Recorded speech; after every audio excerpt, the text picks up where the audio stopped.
Welcome to Thursday Night Lights High School Football Game of the Week, presented by Wendy's. We're here at Brookfield East as the Spartans from Brookfield East take on the Lancers from Brookfield Central in a Greater Metro clash. Thanks for joining us. My name is Mike McGivern. I'm with Sports Radio 1250 WSSP, and I'm joined by the two head coaches tonight's game, Jamie Mulmans from Brookfield Central, Tom Squiddle from Brookfield East. Coach, let's start with you, Jamie. A shorter week for you guys as both you lost double overtime last week to Milwaukee Marquette in a great high school football game.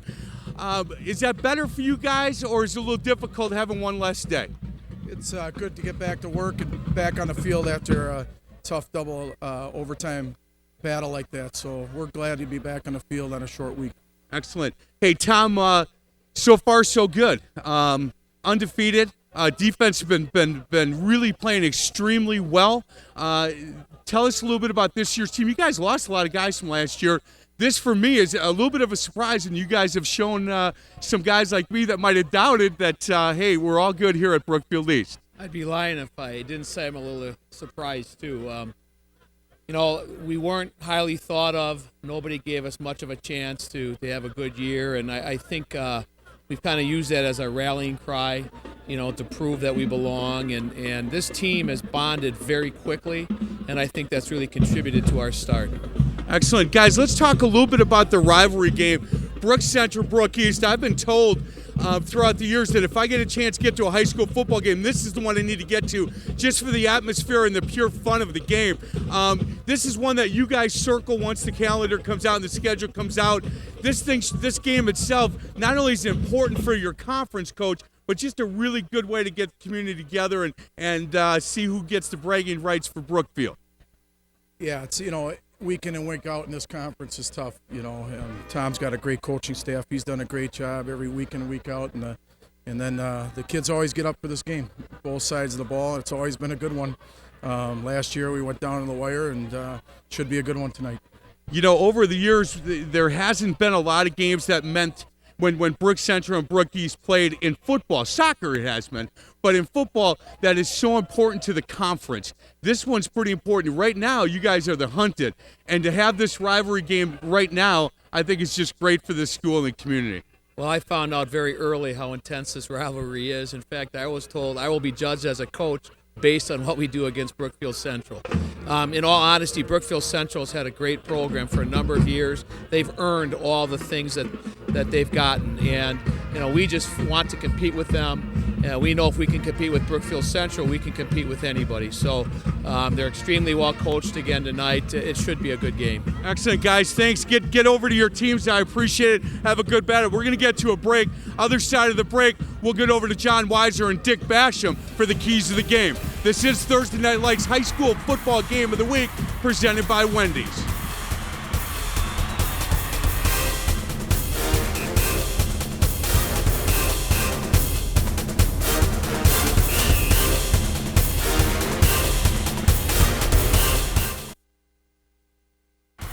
The rivalry tour continues tonight, this time in Brookfield, as East plays host to Central on Thursday Night Lights. Hello again, everyone. With Dick Basham, John Weiser with you. An exciting matchup out of the Greater Metro Conference between these two teams. They always say this is one of the matchups to keep an eye on year in and year out, and tonight should not disappoint. Well, this is a good matchup this year, and I think the Greater Metro Conference itself is a really interesting conference. The first week, Sussex-Hamilton knocked off Marquette for the first time in 15-year history of the conference. The next week, Brookfield Central knocked off Hamilton, and then last week, Marquette turned around and knocked off Brookfield Central. So we have three teams that are tied with one loss for second place, but the team that's in first place is Brookfield East, and they're having a great year, and they're at 5-0 and having a terrific season, as I said. Let's talk some offense for Brookfield Central here tonight. Charlie O'Dwyer and what he means.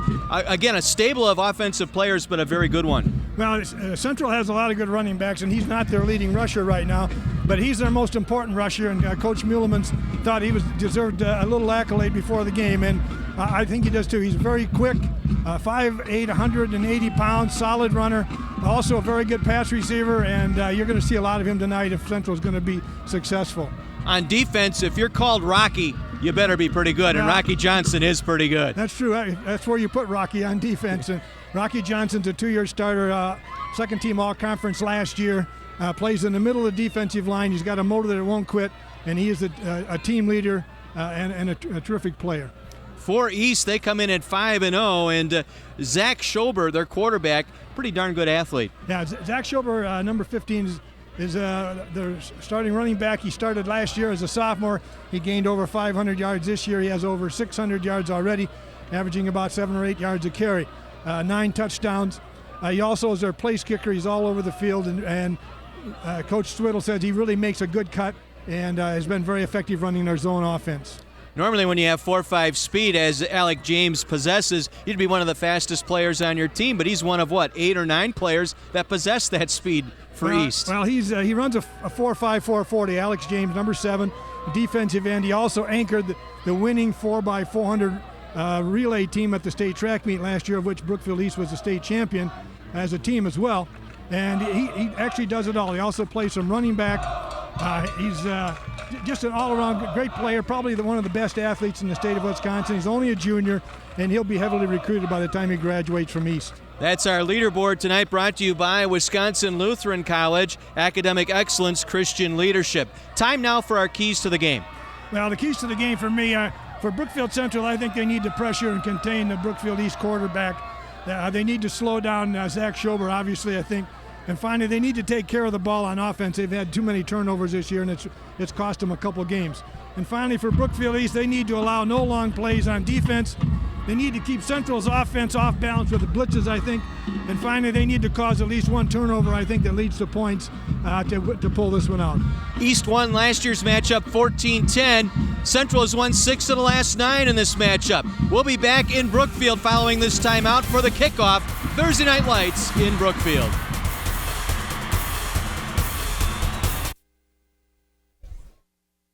Welcome back to Brookfield East High School. Central and East tonight, part of our Thursday Night Lights. The Brookfield Police Honor Guard presenting our colors here tonight, and our national anthem performed by the Brookfield East High School Spartan Band. Let's enjoy.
As always, a big crowd settling in for this one tonight. A matchup between Brookfield's best, Central and East, in a key Greater Metro Conference matchup. Central coming off a tough double overtime loss to Marquette, and that ball game went right down to the wire in the regulation and back and forth in the first 2 overtimes. Well, that's true. And Brookfield East is only giving up 2.6 points per game in the first 5 games. Now, admittedly, and Coach Swittle would agree with this, they haven't played the toughest part of their schedule. In fact, they've only played one team with a winning record, and that was Menominee Falls.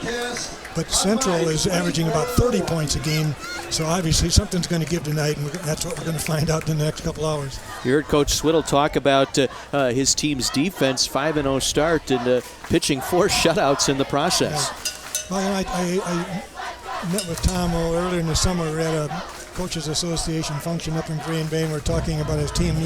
He said, we have a lot of speed in this team, so it's hard to judge exactly how good we're going to be. But I know speed on the football field is really important, and they have a lot of it, and it's really helped them so far to get to where they are. Well, I asked him the question before the ball game, and you were there for his answer. He really likes the lateral speed to the boundary. He was really surprised with, and that's where that's coming from, pushing the offense to the edges. Well, that's what defense is about: is staying parallel to the line of scrimmage with the front 5 or 7 shoulders, and making the defense go sideways, as we say, or run east and west rather than north and south. Because if there's no hole to run, there's no yards to be gained, and that's what they've been doing defensively. Their middle linebacker John LeClaire has had a very good year. He's a first year as a starter on defense, and I know he's their leading tackle right now. East will kick off.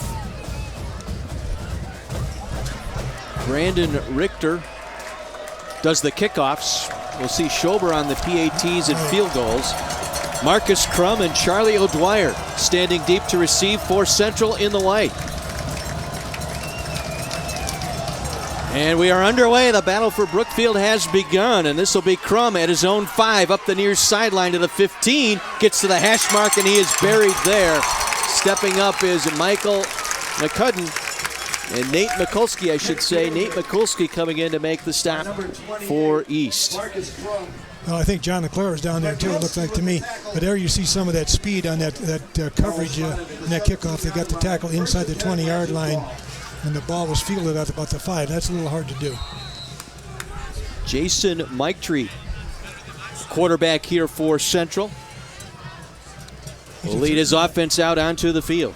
He's a 3-year starter. He's a very good runner. He's a big kid. He's about 6'3", 195, 200 pounds. So he's like having another running back on the field. We'll get you the starting lineups here in a moment. They'll work from shotgun. Miketree looks to the sideline. You'll see a lot of this check down once they get set in position. O'Dwyer is in the backfield.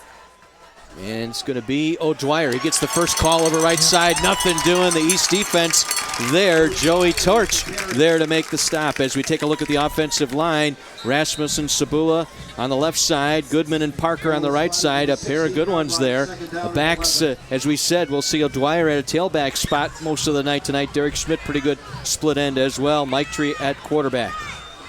2nd down and 10. And they'll fake. They'll pitch it back the other way with it and nowhere to go.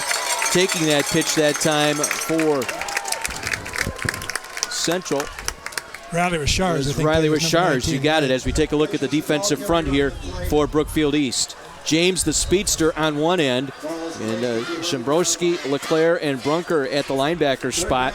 And Smith, who's returned 2 interceptions back for touchdowns this year. As we get penalty markers down, stopping play on 3rd and 14 after a loss of 4 on that last play. Our starting lineups tonight brought to you by MRZ Promotions, the Midwest's premier promotional company. Need swag? Needswag.com. I think that was a case where everybody knew the snap count except the center, because everybody moved in unison except for the ball. This is a tough situation Central finds himself in right away at 3rd and 20, deep in your own territory to start the game. Miketree from shotgun. Will take it up. Trying to get up the middle, and he is met and drilled at the 9-yard line. Again, a lot of blue shirts to the football. John LeClaire, the middle linebacker, actually making the stop there. Well, John was zeroed in on him. I think he probably would be spying, as we say in football terminology, on the quarterback. He wasn't going to let him run. And he took 2 steps, and he was right on him. Miketree doubles up as the punter. Will have to kick it out of his own end zone. Schober, who runs back, punts, and kicks, standing at midfield. Good snap, pressure on, and he gets it away. And Schober will run up on it, take it on one bounce at the 47. Met and swarmed under there for nothing on the return. Tony was there, James Tony, in on the stop. Well, that was a pretty good kick when you're 10 yards deep in your own end zone and get it out to the 50-yard line. Schober got a pretty good bounce. In fact, it came right at him, so he almost had to field the ball. So East, their first possession at the Central 49-yard line. Just underway, no score in Brookfield tonight. Bryce Pompos at quarterback. Schober in the backfield, the lone back. In a slot here, Kyle Wirtz. And Schober trying to bounce his way around that left side. Got a couple, and that's about it. Central defense able to stack him up. Steve Ambrukian, able to make the play there for the Lancers. Well, that was right straight up the middle, and they didn't fool anybody, and Steve Ambrukian really was ready for that. He made a good tackle. We come up with 2nd and 8.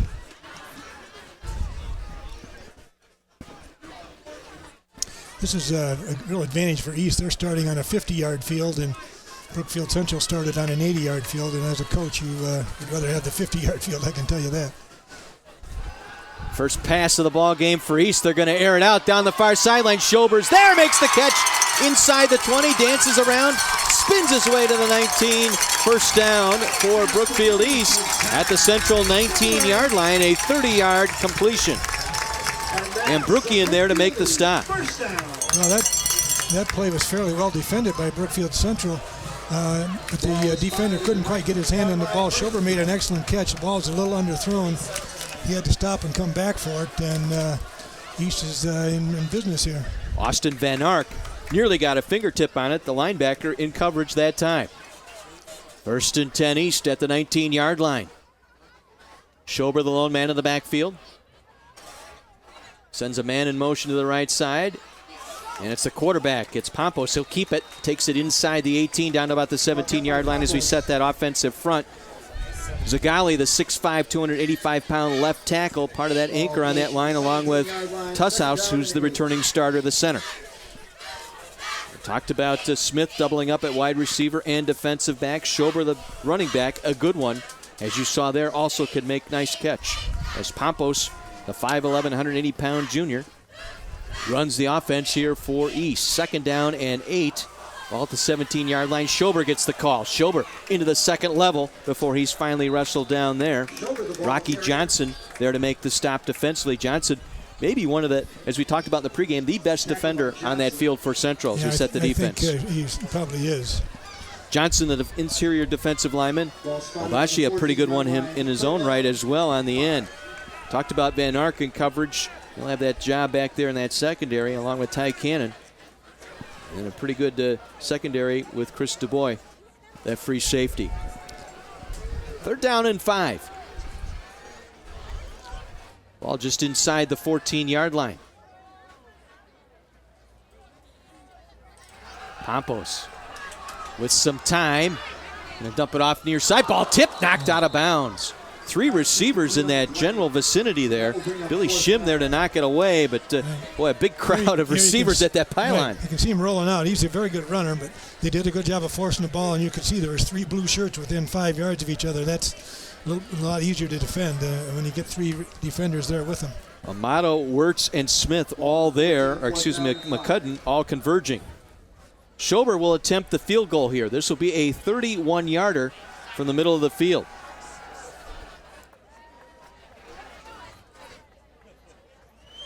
Quarterback Pompos on the hold, drives it to the uprights, and it is good. 3-0 lead here for East with just over 7.5 minutes to play here in this first quarter. A good drive here, short field, but they got points out of the drive, Coach. Yeah, that's the important thing, to come up with some points.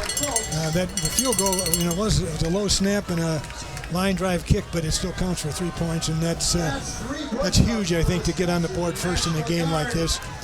Now I think the kickoff again, if they can get field position, this is exactly the way they'd like to start the game. As always, our 3rd member of the crew from Sports Radio 1250, it's Mike McGivern.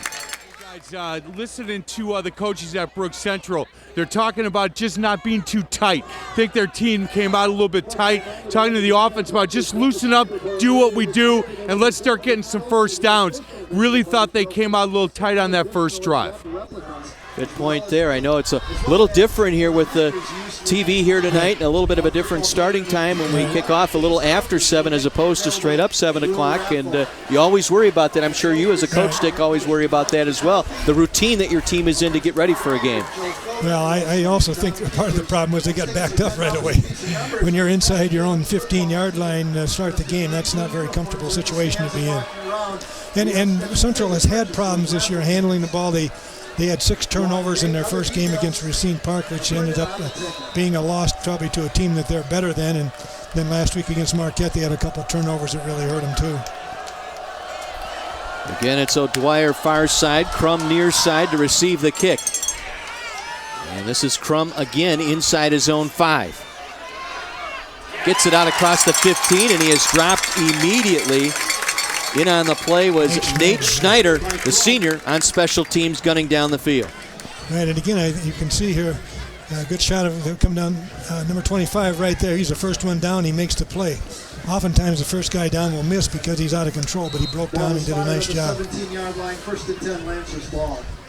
Again, backed up in their own end to start this second drive, trailing 3-0 on the 31-yard Schober field goal. Our First Bank first down, once again, sponsored by First Bank Financial Center. First Bank Financial Center, discover the community banking difference. And again, tackled in the backfield, fumble on the play. East has recovered. Alec James got in there first to knock it away for East. James the speedster right away in that backfield, and the first turnover of the game goes to East. Wow, that's a big play. And, here you can see James, he's fast. Nobody touched him, and the quarterback didn't have a chance. And John LeClaire looks like he's there and makes the play. That's the 1-2 on the punch on their defense right there, making that play. The key to that play, James kept his feet all the way through, did not try to jump to the quarterback, stayed on his feet, and that allowed him to go through the quarterback to knock the ball loose. Well, that's true. That's a huge coaching point, that you need to be under control and make the play, not try to get the so-called kill shot in there. Schober up the middle, left side, inside the 10, rolls it down to the 9. Good run by Schober once again. Ty Cannon, the senior, able to make the stop. You can see right here, a little counter action in the backfield. He comes right back over the left tackle, just enough room to get about 4 yards. Second down at about 6 here for East. Second down and 5. First takeaway of the ball game. They lead at 3-0 with a chance to capitalize here. They really, I think, need to get this in the end zone to be successful. Schober, the lone man in the backfield. Now play as penalty. Delay of game. Yep. Penalty on the offense here. So each team with a penalty so far tonight. Give you a chance to remind you that Thursday Night Lights is available streaming live online. Log on to my24milwaukee.com and click on the Thursday Night Lights link.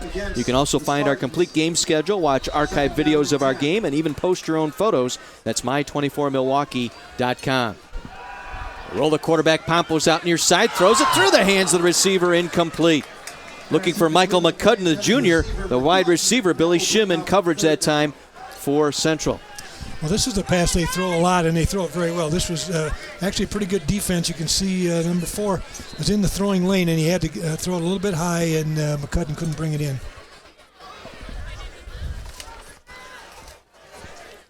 Third and 10 for East, trying to capitalize on the fumble recovery. Amato rolls out to the left side. They'll put a slot man, Wirtz, here to the near side. Man in motion coming near side.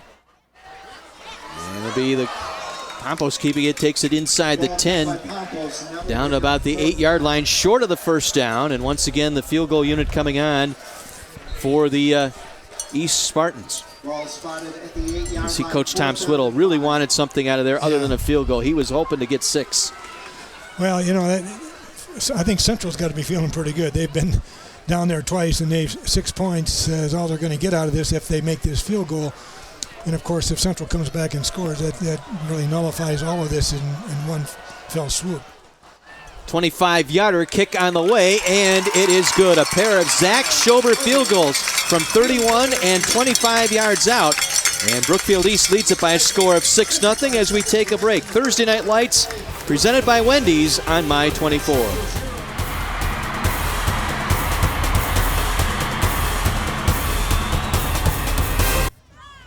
Hey guys, back here on the sidelines, we were Jim Holman, Director of Teacher Education at Wisconsin Lutheran College. Jim, tell us what's new at Wisconsin Lutheran College. Hey, we're really excited about our fall this year. We have a record enrollment over 1,000 students. We've added a lot of new areas of study for our students. In addition, our online and on-campus Dalton graduate studies are really growing in numbers. We're really excited about that. Excellent. Jim, tell us a little bit about WLC's educational program. The WLC Teacher Education Program has a really excellent reputation in the area. Our graduates, upon graduation, of course, are highly prepared, qualified, and above all, are sought after by teachers and schools in the area. We really go out of our way to help prepare our kids to develop the passion for leading instruction in Wisconsin schools. Last thing, fall days are coming up. Tell us a little bit about those. Yeah, that'll be on Thursday and Friday, October 27th and 28th. It's a great opportunity for parents to come and visit, see school, take a tour of the campus, visit with some professors and students, and really get to know about our programs on our campus. Excellent, Jim. Thanks a lot. Back to you boys up in the booth. Thank you, Mike. Sam Brunkner on the stop on special teams as we get another look here. The run back by Crum. Yeah, you can see the coverage here is excellent. I'm really impressed by the way the Brookfield East kids break down when they get down there. They're not out of control. They're making plays, and that's really important.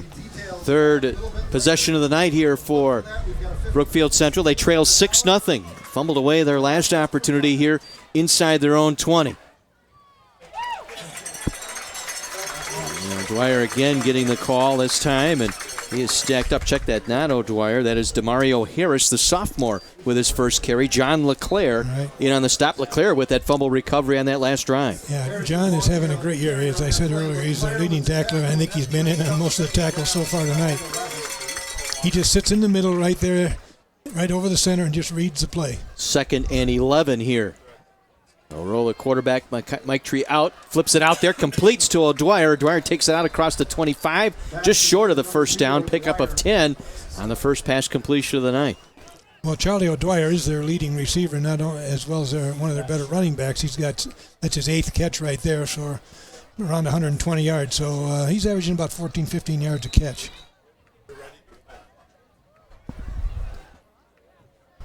Central standing at the line of scrimmage. We'll see a lot of this.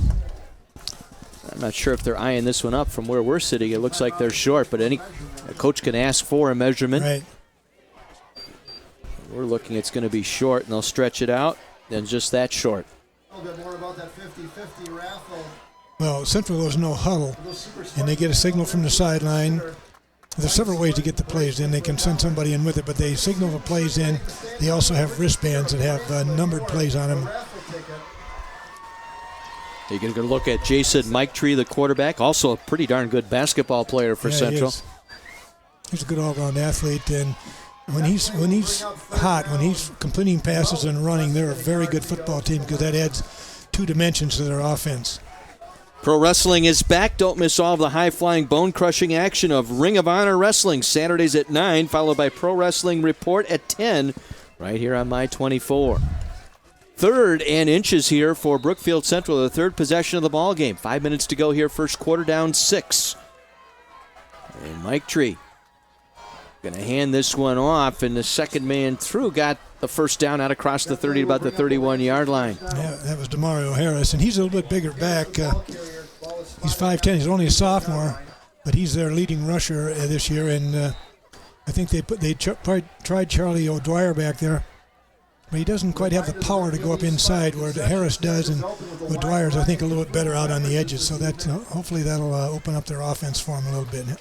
A pair of sophomores on that offensive line on that right side. Elijah Goodman, the 6'4", 250 right guard, leading the way that time as, again, Harris gets the call over that right side, takes it across the 31, maybe the 33-yard line before it's all said and done.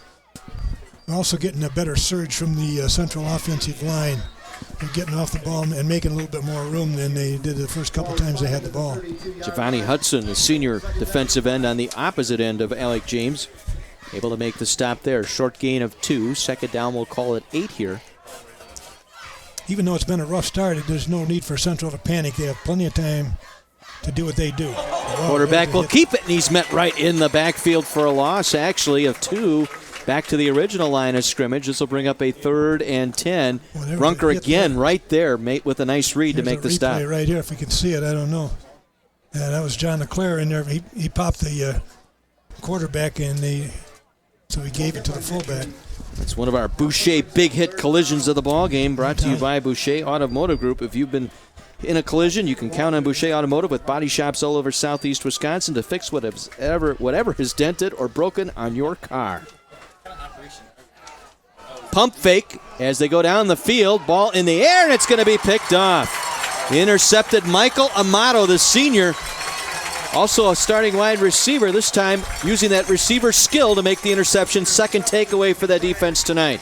Well, here you'll see the quarterback. He'll fake a pump right there, and then the receiver goes, but he didn't fool the defense, and Amato's right in position to make the catch, more so than the receiver was, and that's been a little bit of a problem this year for the Central offense, is the interceptions and turnovers. Downstairs to Mike McGivern.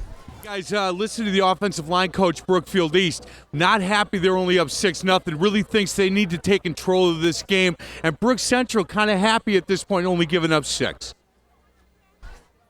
Second takeaway of the ball game here for East as they try and capitalize. Penalty marker down as Schober takes it up the middle, out across the 45 to about the 48-yard line. Terry Wallen brought him down, but penalty markers on the play.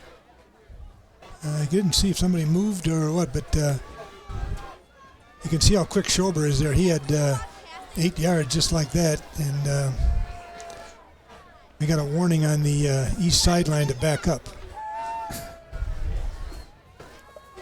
They give him a warning, and then the second time, then they penalize him.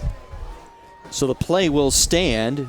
Gain of 9.5, second in inches here for the East. A sideline warning is the call there. And Penalty was a sideline warning. Play will stand. Second down and less than a yard.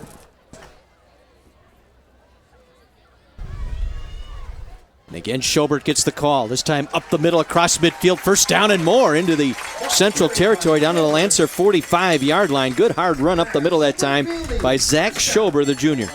Well, that's exactly right. After you'll see right here, he gets hit right there, and he gets another almost 6 yards after he gets hit. And those are the important yards for a great running back. Another first bank first down here for Brookfield East. Cannon and Lee able to make the stop, but Schober just too much getting up in that third level.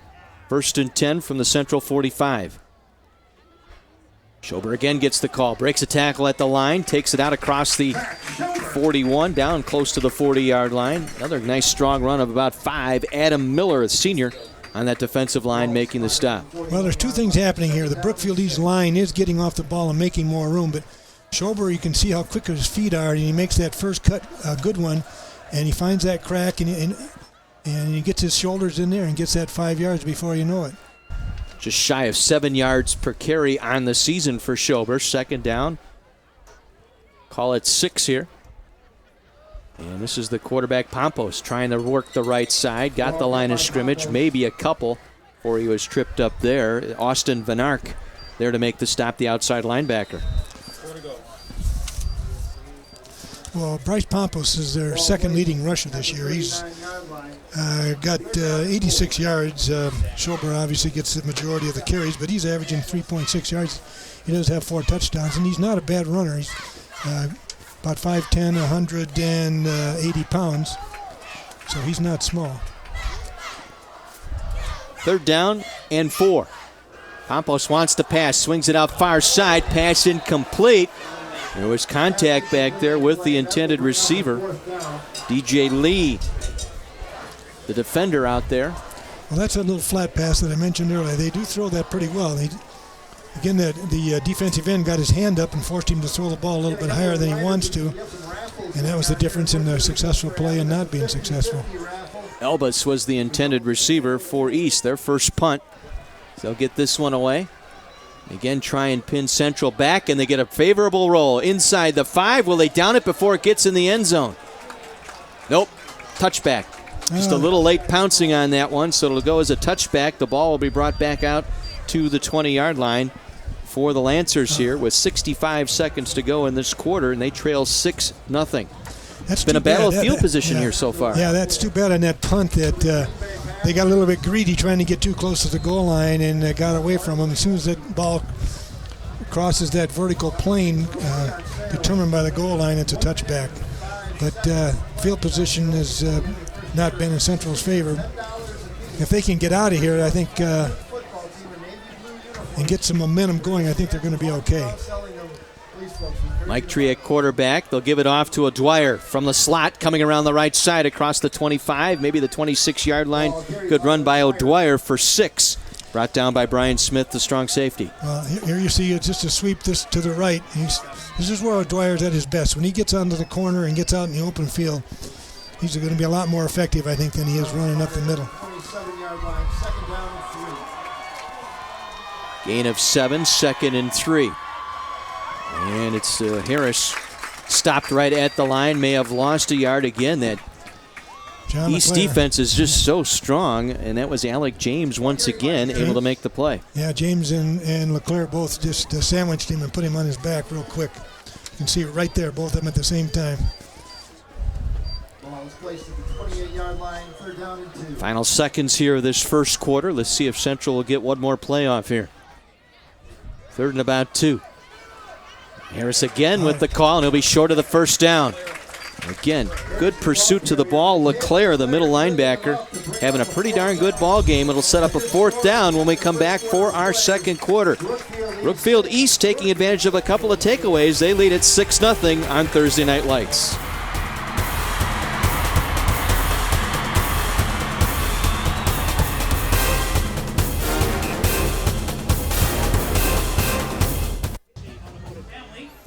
A pair of Schober field goals for Brookfield East. They lead at 6-0 as we head into quarter number 2.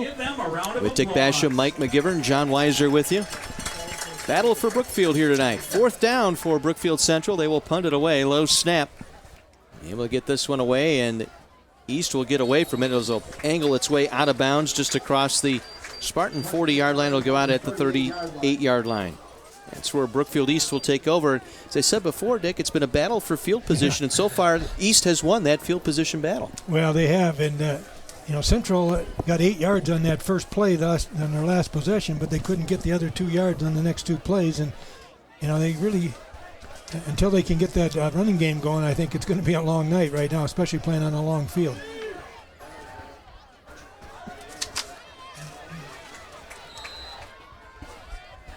So Spartans here, 1st and 10 from their own 38-yard line, leading at 6-0. Long count here. Schober will get the call, tries to run it up the left side, gets it across the 40-yard line. Good strong run once again. Boy, on initial contact, he is tough to bring down. Well, he also moves that pile if it's in the way, too. And it wasn't much of a surge at the start of the play, but he really got the pile moving and ended up with about a 4-yard gain out of nothing. It was Adam Miller who finally brought him down, the senior, 6'2", 240 for Brookfield Central. Second will call it 7. Ball just short of the 42-yard line, near hash mark.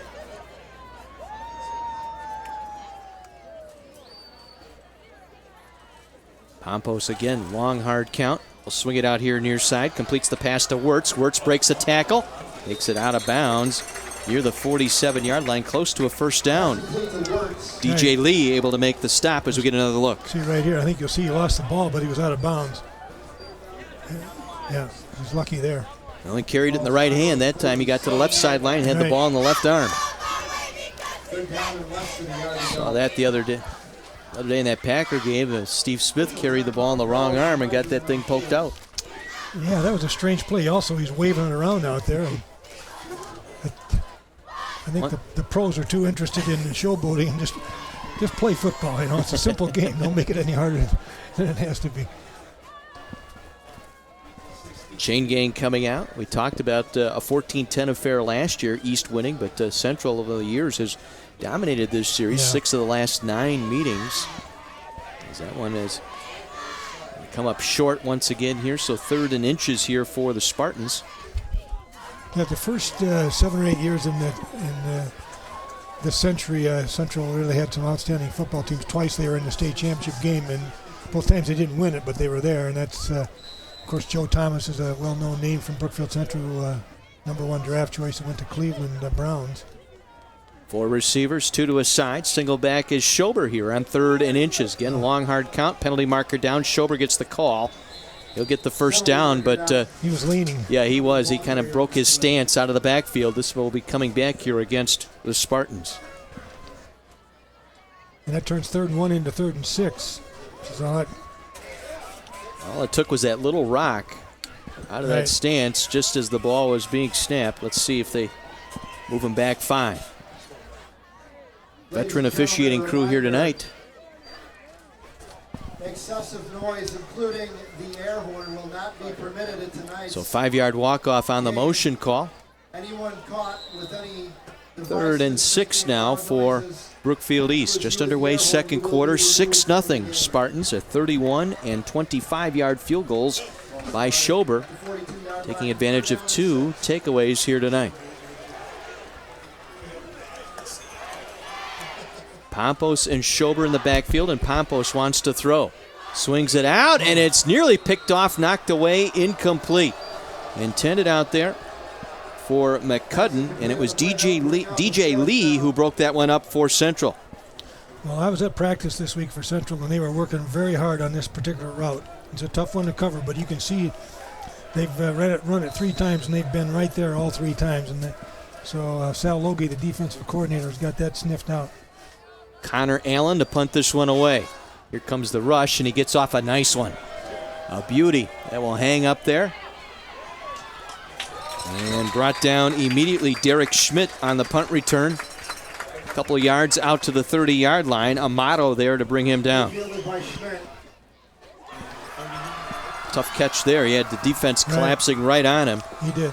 And they did the first thing right, and that's bringing the football in as we head back down to Mike McGivern. Hey, guys, listen to the Brook Central coaches. 31 on the defense for Brook East is the guy that they're most concerned about. He's a sophomore making a lot of havoc, and they're trying to figure out how to block him on some of the runs that they're trying to do here. 31's the guy that they're struggling with. It's Vince Shimborski. And we'll see how the adjustments are made here.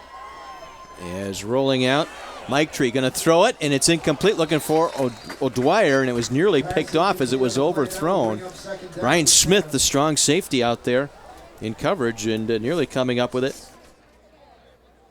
This is a rollout to the left. Just the quarterback takes the ball and sprints left, similar to the pattern that Brookfield East has been running. He just couldn't quite make the connection. Pretty well covered by East. And Arston out there as well for East. Nearly came up with that interception. As they get the man quarterback that time. Mike Tree on the keep. LeClaire. Yeah, Hunt and LeClaire are both there to make the stop. And again, that East defense flowing to the football. Much like we saw last week with Bradford in that win over I think Tremper. we'll see it here. You'll see that they are all over the pitch man, or the fullback right there, forcing the quarterback to keep it. And the middle linebacker is just skating out there making the tackle, and the quarterback really can't see him. Going to go to the far side and overthrowing the intended receiver as he was well covered out there. As they were trying to swing that one out, it was Van Artson again out there defensively. Going for Sindor, Isaiah Sindor, the intended receiver. And the ball was there. It would have been a great catch, but it was fairly well defended. So Mike Tree will punt this one away. Schober standing at his own 35 for East. Again, Central unable to do anything offensively so far in this first half as Schober will drift under this one, take it. Out across 35-40, breaks a tackle to midfield. Here goes Schober up the middle. Schober on his feet inside the 25 to the 24-yard line. What a nice run right up the middle. Made the first man miss, and that was the whole key on that return for Schober. The punter, I think Mike Tree made the tackle. He ran right into him. He didn't have much choice. But Mike Tree's as big as a linebacker, but there he makes the guy miss right there.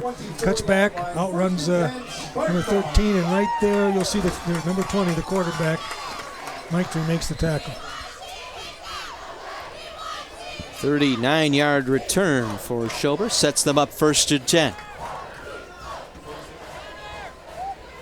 The 24 of Central. And they'll hand it off and tripped up right at the line of scrimmage, diving forward for a couple that time. 42. Well carried by Schneider. Schneider, his Steve first carry. Ambrukian, yeah. Yep, Nate Schneider, the senior, 5'9". Steve Ambrukian there to make the stop. Both teams have real solid linebackers, and they're going to be making the majority of the tackles tonight, the style of offenses that they play. Cut in a slot, right side. The give is to Schobert, again inside the 20. About the 18-yard line, going to be short of the first down. Again, just getting into that second and third level consistently on the run game as Schobert comes up a little bit lame here. Well, the timing for Brookfield East, you can see that he's at the hole right as the hole happens. The linemen aren't sustaining their blocks for a real long time, but just enough for him to get into that second level, and by the time they get him down, he's got 4 or 5 yards. Third and about 3. Now we got whistles and a flag on the play on that far sideline. Once again, I believe we've got motion or false start penalty here on Brookfield East. Coach Tom Swiddle not too pleased right now with his team. That's the second time now they've been taken out of a third and short by penalty. Yeah, exactly. And East is not an outstanding passing team. They're about 60-40 as far as run pass. But it's not really how they make their living. Schobert, the lone tailback. And he'll dump this one off near side, broken up, incomplete. Time looking for Alec James. We'll see him from time to time at that receiver spot. DJ Lee again with the breakup. I think DJ Lee saw 6 points on that one and just couldn't quite make the handle, or get the handle on it, I should say. Second time tonight that he's jumped the route here for Central. Now an interesting call here. We'll get a timeout taken by Brookfield East. They've kicked a couple of field goals, but I think it's a little too deep here for Schobert. Yeah, I agree, and it's a little too close to punt, so you go for your best 4th and 8 play in the down near the red zone, which you don't have a lot of probably. 6-0 lead here, but decision there as you see the Swiddle and the East staff. Let's head downstairs. Mike McGivern, what do you got for us? Hey guys, I'm here with Rebecca Monzingo from Boucher Automotive, the marketing manager for Boucher.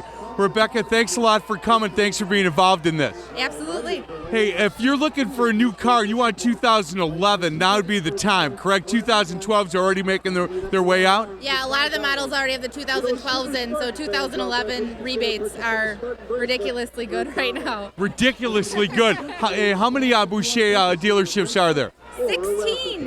Go to one of them. There's 16 of them. You can find them anywhere you need. Rebecca, thanks a lot. Yeah, absolutely. Thanks.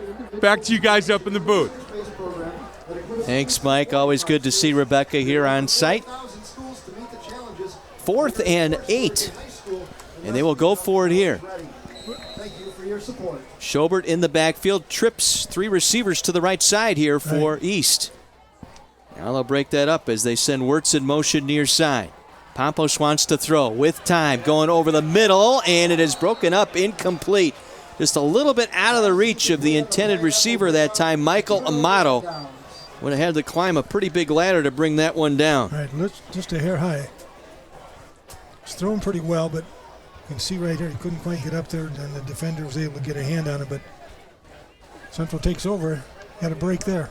Shim that time. Billy Shim, the corner on that far side, able to defend well on Amato. So Central will take over on downs here with 8:19 to go.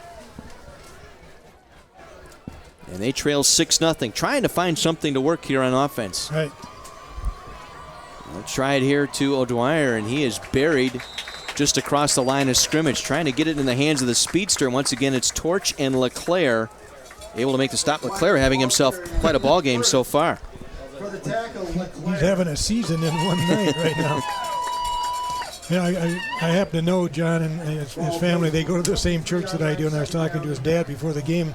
John has put on about 40 pounds since last year. He's a wrestler, and he used to watch his weight, trying to keep it down, but he decided this year I'm going to eat and lift, and he's up to 195 pounds. 2nd and 9. Mike Tree wants to throw, far side, bobbled and then caught, but then brought down immediately as he was wrestled down by Brian Smith. Able to bring the receiver down.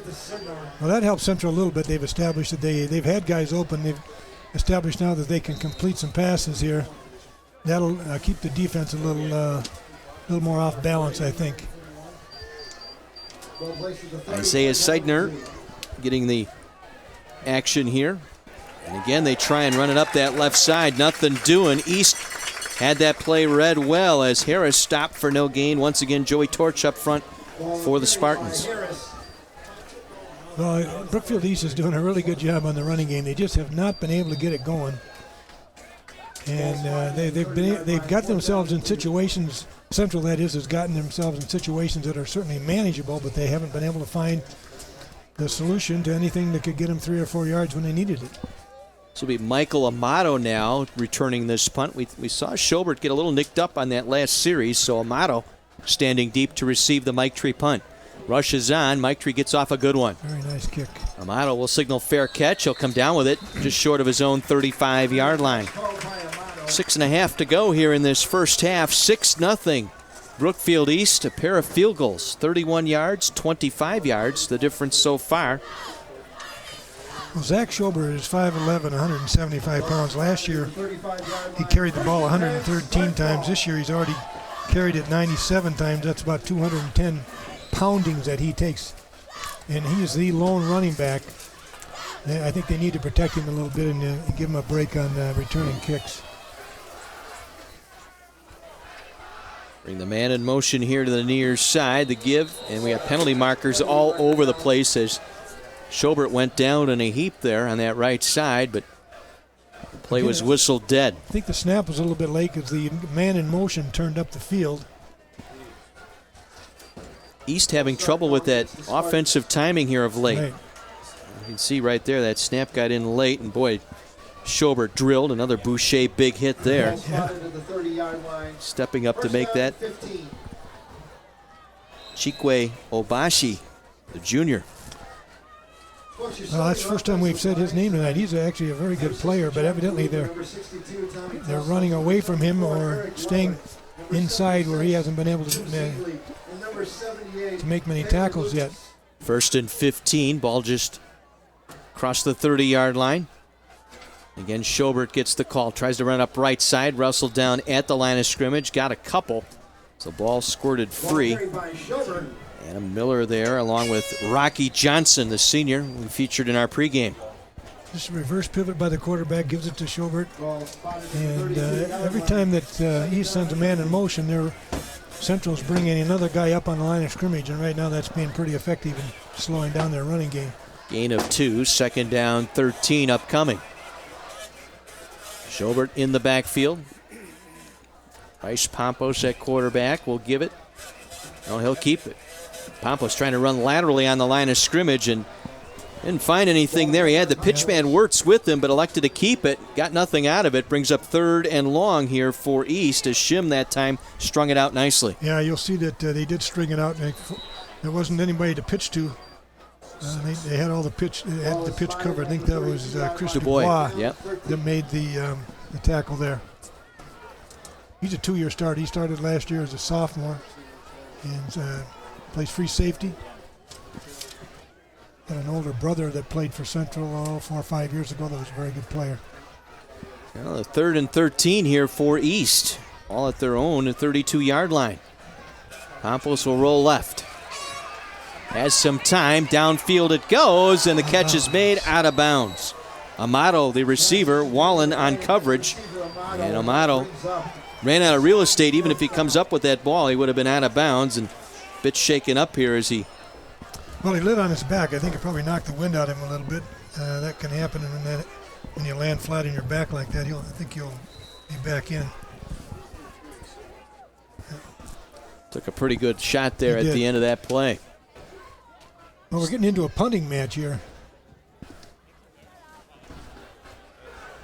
This one will take a nice East roll inside the 35 and will roll dead at the 31-yard line. 4:46 to go here in the first half. A 6-0 lead for the Spartans of Brookfield East over their arch rival, the Lancers from Brookfield Central. Our Thursday Night Lights matchup presented by Wendy's on My 24.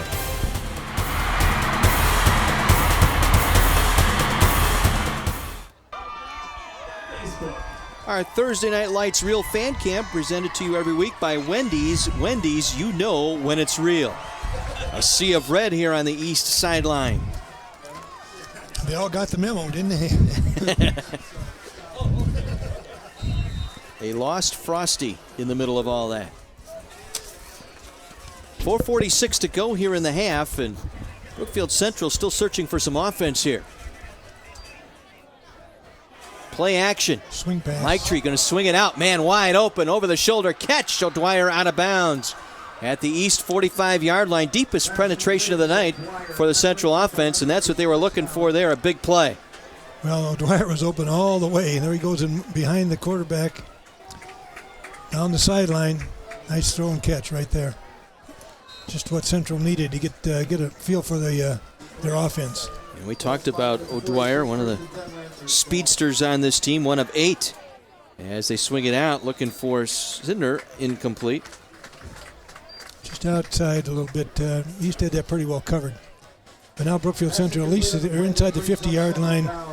They get another first down, they could be in 4-down territory, and it wouldn't take them long to even this game up real quick. 2nd down and 10. Central ready to go here on 46 at East. They'll get it to O'Dwyer. Met in the backfield, held up, broke out of the tackle. Made something out of nothing that time as Hudson got in there. Originally, as we get the carry, the look once again here. And before we get this third down play underway, let's go down to Mike McGivern. Hey guys, here with the principal of Brookfield East, Dan Pavletic. Man, what a great crowd here tonight. Yeah, it's a great night for high school football. It's a great night to be a high school student. As you can see, we got a great crowd tonight, and it's more than just a football game here. You got the cheerleaders, you got the dance team, you got the band, you've got the student body here. It's a great night to be in a high school. You got to tell you, Brookfield East is showing well tonight. They look really good. Back up to you at the booth. Thanks. Mike, thank you very much. And that's John LeClaire once again. Right through the A gap. The A gap is just on either side of the center, and nobody touched him. And he put Mike Tree on his back pretty quick. Schobert back returning punts. Good to see. As he's back to nearly get the block off, as Schobert will take the fair catch at the 16-yard line. So from their own 16, it'll be East football, 3:17 to go. They have 2 timeouts remaining. They lead it by a score of 6-0. A lot of action early on. If you missed it, a couple of turnovers by Brookfield Central, a pair of field goals by Brookfield East, and that's been it. The storyline has been the East defense bottling up Central tonight. Well, Central, had that long pass on that first down of that series, and then after that it was 3 and out. And they can't get anything consistent going, and that's because of the East defense.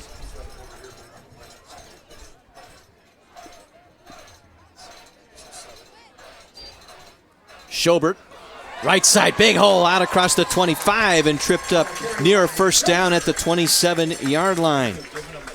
Ty Cannon, the senior inside linebacker on the stop. And that's the first long gain now they've had in about 2 series, and that's a good start. Now they're getting out of that little hole they were in. First down on that play. It's enough for a first down. 1st and 10. Just across the 27-yard line for Brookfield East. And hard count. And again, we got a stoppage of play. And we got a timeout taken here by Brookfield Central. Gives us a chance to remind you, CW18 is TV to talk about. This Monday, Southern Hospitality returns to primetime with Heart of Dixie. Don't miss the Heart of Dixie series premiere Monday at 8, right after an all-new episode of Gossip Girls on Milwaukee's CW18. Well, both of these teams are actually fairly young teams. They're playing a lot of juniors and even a couple sophomores. So that, I think that bodes well for the future. But right now, I think Central needs to have their seniors step up and kind of take charge here and lead the way. They've had opportunities, albeit not real good ones, but they haven't taken advantage of what they've had. Be sure to listen to the Wendy's Varsity Blitz Scoreboard Show Friday nights at 7 on Sports Radio 1250 WSSP. Get updates and scores from all the area high school football games. 1250 WSSP Varsity Blitz. 1st and 10 East from their own 27-yard line. Schobert again with the call. Picks his way across the 30 out to the 32-yard line. Boy, you hit the nail on the head early on talking about Schobert. That first cut where he takes it back up the middle to his right has been effective so far. That's gotten him the extra yardage. As we get another look at this one, as Adam Miller credited with the tackle. He's going to be coming right at us right here. I can see what when East puts their man in motion. In that case, that last time he went in motion to the right. Now East is running back away from where he came because Central is rotating away from that. And if they ever pop him through the line, there's nobody there. He's going to go all the way for a touchdown. We got two men in motion. This will be flagged here as Campos will keep it. But a slot from the right and a slot from the left, both in motion that time for East. They've been their own worst enemy here. You took the words right out of my mouth. I was going to say the same thing. We've met the enemy. It's us. And now they're going to go. They're going to go back to second, and now they might decline it. It's either going to be 3rd and 5 or 2nd and 3rd and 4, 2nd and 9. Talking things over with the defensive captain, Rocky Johnson. He wants some guidance from that sideline whether or not they want to mark it off, and looks like they will accept the penalty here. I think I would. Farther away they are from the goal line, the better.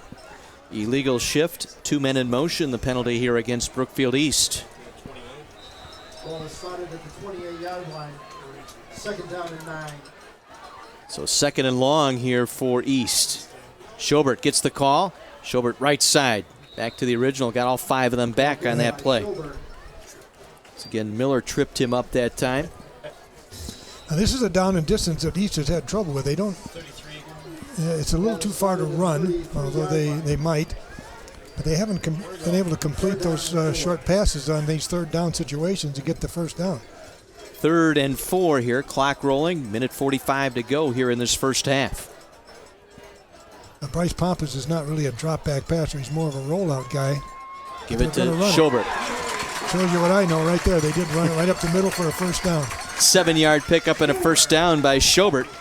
Stops the clock with a minute 33, and Brookie in there to make the tackle.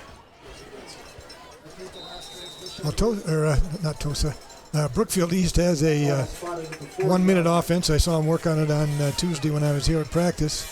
And they went 80 yards in about less than a minute. Probably ran about 12 plays, so they do know how to handle this situation. Got Amato and McCudden here to the near side with Schobert in the backfield.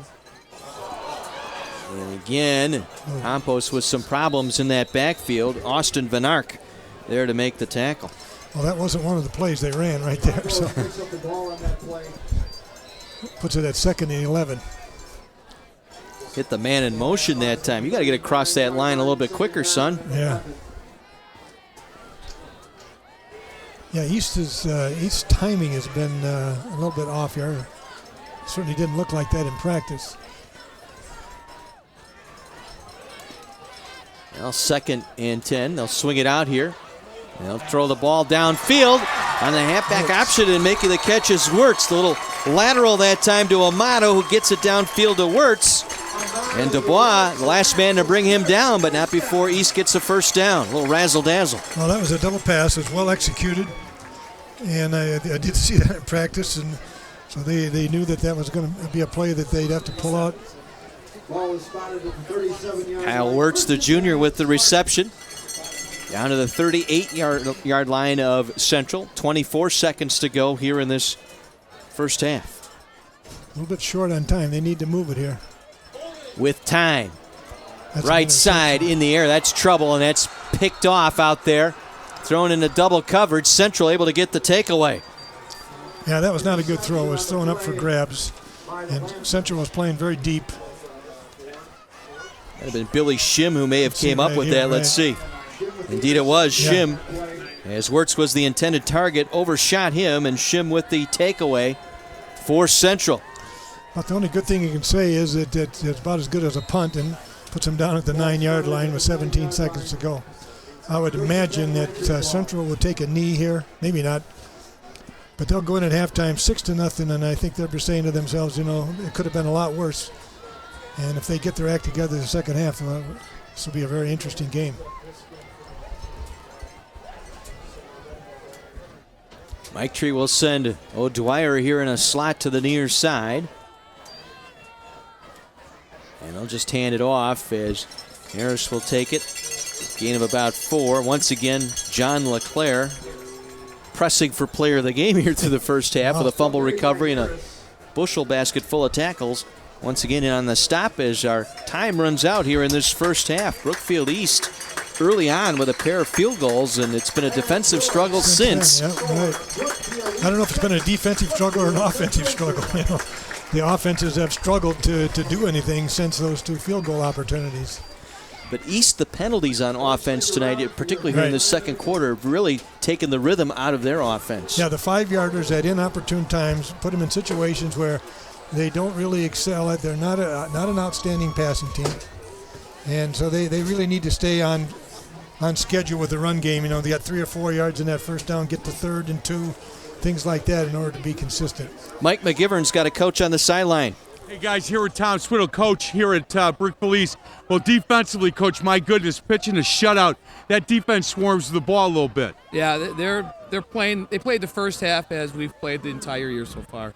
6-0. I think as a coaching staff, you would have hoped to maybe with the field position be up maybe 10-14-0 at this point. 6-0 though, you got to be happy with that. No, I'm not. We shot ourselves in the foot offensively. We've got to get it together the second half. I'm not pleased at all with our offense.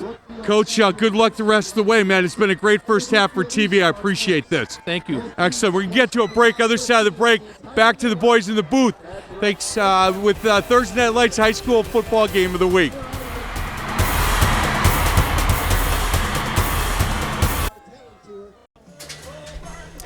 Six 0 Brookfield East on top of Brookfield Central here tonight in a Greater Metro Conference battle, as it's turned into a defensive battle here thus far through one half of play. Right now, we'd like to highlight a very special student. The Boucher Automotive Group proud to bring you tonight's presentation of our Scholar Athlete of the Week. Rebecca Monzingo, Marketing Manager at Boucher Automotive, presented our Scholar Athlete of the Week award to Andrew Deneau from Brookfield Central High School. Andrew has a 4.175 GPA, and he is on the high honor roll. He participates in soccer and tennis and has been named an AP Scholar with honor.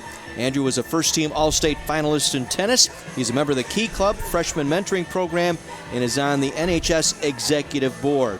Rebecca also presented our Scholar Athlete Award to Sarah Borzowski from Brookfield East. Sarah has a 4.175 GPA and participates in swimming. She was Conference Swimmer of the Year in 2009 and 2010. Sarah has been a state qualifier 3 years in a row and was selected All-State in the 500 freestyle and All-State honorable mention in the 200 freestyle last year. She's a 3-time letter winner and was selected swim team captain and MVP. She is active in her church and community and is a Link Crew freshman mentor. Tonight's Scholar Athletes will be in the running to receive a $5,000 scholarship courtesy of Boucher Automotive. One of our weekly Scholar Athletes will be chosen to receive that award at the end of the season. 6-0 East on top of Central in a defensive tussle here tonight. Well, it's gone back and forth. I don't know how to describe this game because the offenses have been sporadic at best. Both teams are having trouble completing passes, although East did have that double pass at the end that got him a few yards, but it didn't turn out to be anything. So I think you'd have to probably best describe it as a defensive struggle. And if somebody can find a solution to their offense, well, they're probably going to win themselves a football game. Well, First Bank Financial Center, their group here represented very well, and Mike McGivern's got them down on the sideline.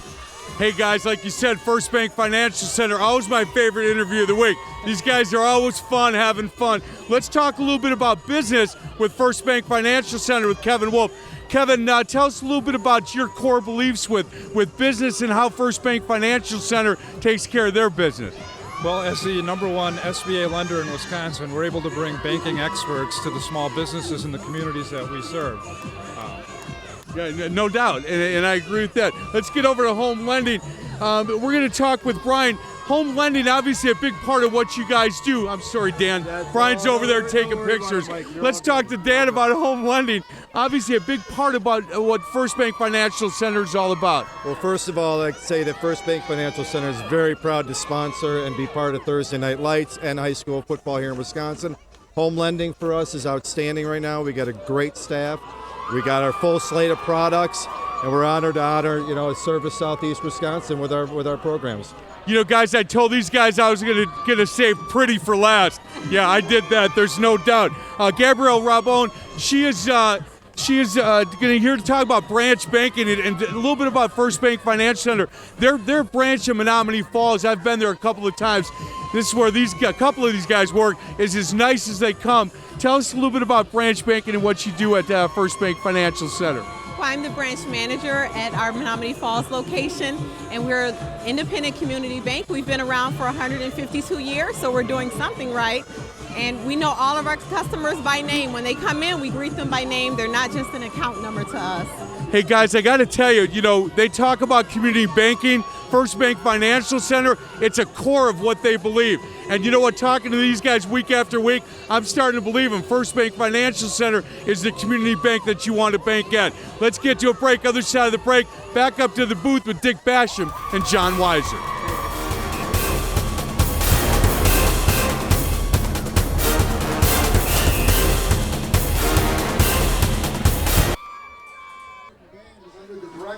Brookfield East on top of Brookfield Central, 6-0 at the half. With Dick Basham, John Weiser back up in the booth as we get a look at our highlights and really everything from that first quarter, pretty much our highlight package here. It's probably going to be fumble recoveries and interceptions. Oh, there's a pass out to Wirtz on the sideline for a short gain. Mike Tree, their big gain right here to swing O'Dwyer. Pass out to Charlie O'Dwyer on the for about a 30-yard gain, but then they wasted that. The double pass Amato cutting down to Armato to Wirtz, but that was wasted as well. Well, really, the storyline tonight has been Central not getting the field position. Other completion to Sindor. But these are not passing teams, they're running teams, and both defenses have been able to mix it up enough that they haven't been able to do much on the runs. There's the long pass to Zach Schober. Here's Pompous rolling out to the right. I think this is incompletion, well defended. And a pair of field goals there for East in that first quarter as they took advantage of the one takeaway, the fumble recovery, and then they've really kept Central bottled up. There's the hitch and go that intercepted by Amato. Amato coming up with that interception. So it's been a rough first half, but again, it's been all East on the statistical chart. Yeah. 5 first downs to 2, only 2 for that surprises me. Central's a better team than that. Rushing yards 5, that's even more astounding. 79 for the Spartans, 58-41 in passing yards. Neither one of them is a passing team, but that's where they're getting a few yards. And then total yards 3-1 for East. Turnovers 2, which led to 2 field goals, and 1 for Central, which they avoided anything with that. Yeah, that latter coming at the later stages of that second quarter. 6-0 in favor of Brookfield East. A pair of field goals of 31 and 25 yards are scoring so far. 6-0 Brookfield East over Brookfield Central. Mike McGivern in City Hall. Hey guys, I'm here with the mayor from Brookfield, Steve Ponto. Steve, Brookfield looks really good tonight. What a great atmosphere for a high school football game. Well, Brookfield is a wonderful community, and one of the best things about it is our Elmbrook school system. Our 2 great high schools, Brookfield Central and Brookfield East, and this is just a great night for the city. Hey, now you were an alderman for 12 years, so when you ran for mayor, you knew what you were getting into, right? I sure did, and it's nights like this that really make you proud to be associated with the city, and I'm just thoroughly enjoying it. I also want to say I really appreciated the fact that our police department was the honor guard at the beginning of tonight's performance, and I thought they did a great job. I got to tell you, since we've been here since about 4 o'clock, the people here at Brookfield East have been extremely nice to all of us here and just have shown Brookfield to be very, very gracious.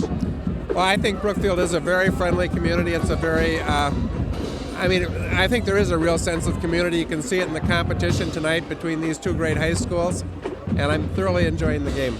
Steve Ponto, the mayor of Brookfield, thank you so much. My pleasure. Excellent. Back to you boys up in the booth. Mike, thank you as always. As the crowd settling in, enjoying that performance by the Brookfield East Spartan Band. Nice performance there. Topaz by Jay Bo Cook, and Santana's Everybody's Everything. As we get a look at our leaderboard here tonight, Everybody's Everything over there has been John LeClaire with 6 tackles tonight. Yeah, he is. I would have guessed he had more than that, but six unassisted tackles and then a fumble recovery. And Zach Schober's 97 total yards, pass receiving and running. Steve Ambruckian 5 tackles.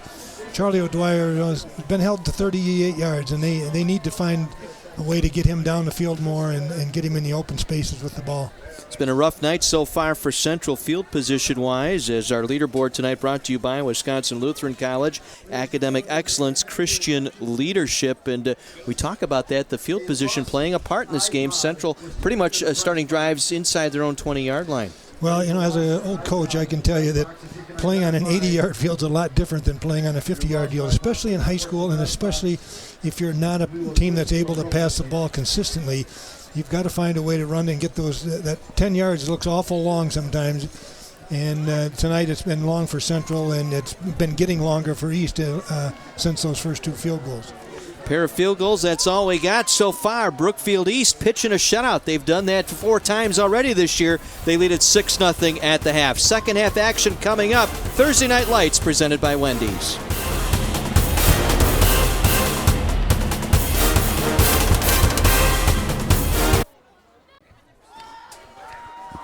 (6-0) in favor of the East Spartans over the Central Lancers here tonight in a Greater Metro Conference battle. And in autumn just around the corner, a beautiful evening for football here tonight in the city of Brookfield. We want to take this opportunity to thank the great folks at Milwaukee High Lift for helping bring these great pictures to you tonight. They provided the scissor lift for our cameras again tonight, so for any aerial platform need or rental, sales, or service, call the great folks at Milwaukee High Lift or visit them online at MilwaukeeHighLift.com. Well, we talked about some of our keys to the game at the beginning of the night tonight, and one of them for Brookfield Central was to slow down Schober, but they haven't been able to do that. What do you suggest happens for that Central defense here? Well, they've contained him a little bit. He had 97 total yards, and about 30 of it was on one pass play. So they've done a decent job on him, but he has been able to get loose for several gains of 8 or 9 yards. I think Central is okay where they are. I think Central needs to find offense. That's what they need to do. And, of course, as I said in the pregame, I think East has got to be careful not to give up a big play. And so far they've had the one pass to O'Dwyer for about 25, 30 yards, and that's about it. But East is a real heavy pursuing team.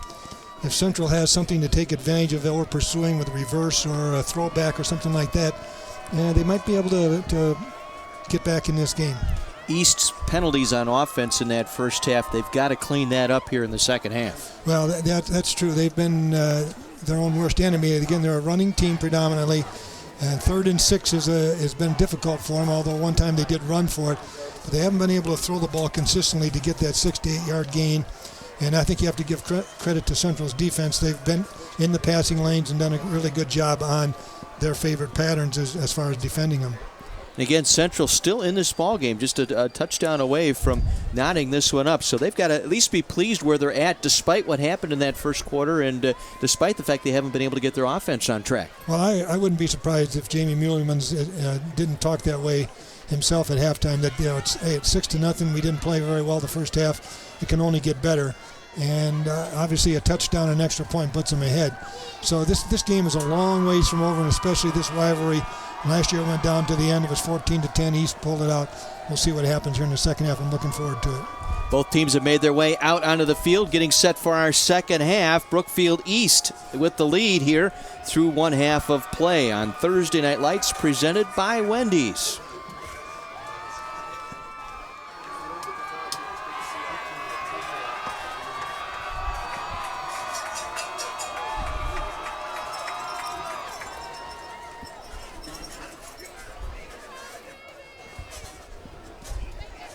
East will get the football to start our second half, so they get right back on offense and get a chance to try and get that rhythm back that they had in that first quarter. Boy, they really got off to a good start, and they came away with points. They got that turnover that led to the field goal, and they did a nice job bottling up Central deep in their own end. And now they got to get a little bit more traction on offense, eliminate the penalties, and get going here moving forward. Well, I think East has to be careful. They don't end up the same way as Central did the first half by receiving a kickoff and going 3 and out and giving the ball up at midfield to Central. I think that's what Central's hoping for, but that's a situation that happened the first half for East getting field position that way. Now they got to make sure they don't reverse it on themselves.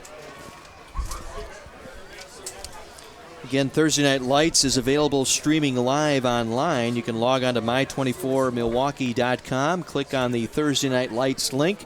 You can also find our complete game schedule, watch archived videos of our games, and even post your own photos right there, my24milwaukee.com. Well, both of these teams have veteran coaches. They both coached over 20 years, although Jamie Muehlmans has only been the head coach, I think, for 2 years at Central. And Tom Swiddle is his second year here at Tulsa East, or at Brookfield East. He was at Wauwatosa East before he came here, and before that he was head coach at Dominican for 3 years. Tom's actually a former player of mine from way back in 1973 and 74. He's a very good offensive and defensive lineman for us at Marquette High School, and he's a Hall of Fame coach, and deservedly so. He's president of the State Coaches Association, very active in that association, and they've got a lot of things on their plate right now as far as how many games are going to be played next year and things like that. So not only is he busy as a coach, he's busy with the association.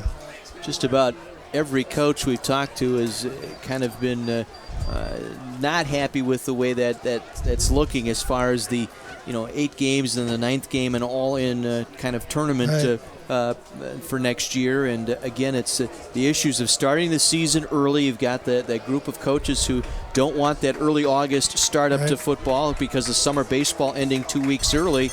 2 weeks before that, you really don't have a time to transition out and losing assistant coaches right. and players not coming out because they want to take vacations and their baseball and trying to transition into football, no time to do that. Well, part of the problem is that there's not any unanimity among the coaches. As far as the early start, that was a 1-year thing. That is not going to happen again next year. They're going to go to 8 games. That's already in the books. It's just a matter of how they're going to run the tournament at the end of the year, whether it's going to be all play with a district format, that type of thing. And until they get some unanimity or the football committee can sit down with the WIA and get it worked out, the WIA is probably going to dictate what happens, and there'll be some unhappy people. And Dick, the other issue is on the back end too, trying to get the state tournament finals done before Thanksgiving. There's been that talk of not trying to run that tournament during Thanksgiving week, and deer hunting and everything else playing a part in that. Yeah, the sacred cow is deer hunting. It's always had to be done before that Saturday before Thanksgiving, so that the deer hunters can be in their blinds at 6 o'clock on Saturday morning looking for Bambi. So we'll see what happens. East going left to right here as they will take the second half kickoff. They lead 6-0. Michael Amato back there, along with Brian Smith standing inside the 10-yard line awaiting the kick. Jason Miketree, who quarterback, kicker, punter, does the uniforms on the weekends. Right. I'm sure his mother's really happy about that. He needs to have a really good half here and lead his team. He is the team leader. He's been the quarterback for 3 years. He needs to have a great half here to pull this game out for Central. Drives this kick to Amato, standing at his own 10. Comes up across the 15, tries to get the near sideline in the edge to the 25, has it, penalty marker down as he's escorted out of bounds near the 32-yard line. Good 22-yard return, but this one's going to come back for a block in the back. Marcus Crum on special teams, able to get down to make the tackle. Well, they had a nice wall set up, and he had a good return going until the block in the back, and it happened right in front of the official. He had to throw his flag. Again, penalties, the storyline here for Brookfield East. This time it's going to force a good return and start this one deep in their own end. Right. Some good blocks right there. Number 10 picks off a block, but that block right there, number 64, that cost him a penalty.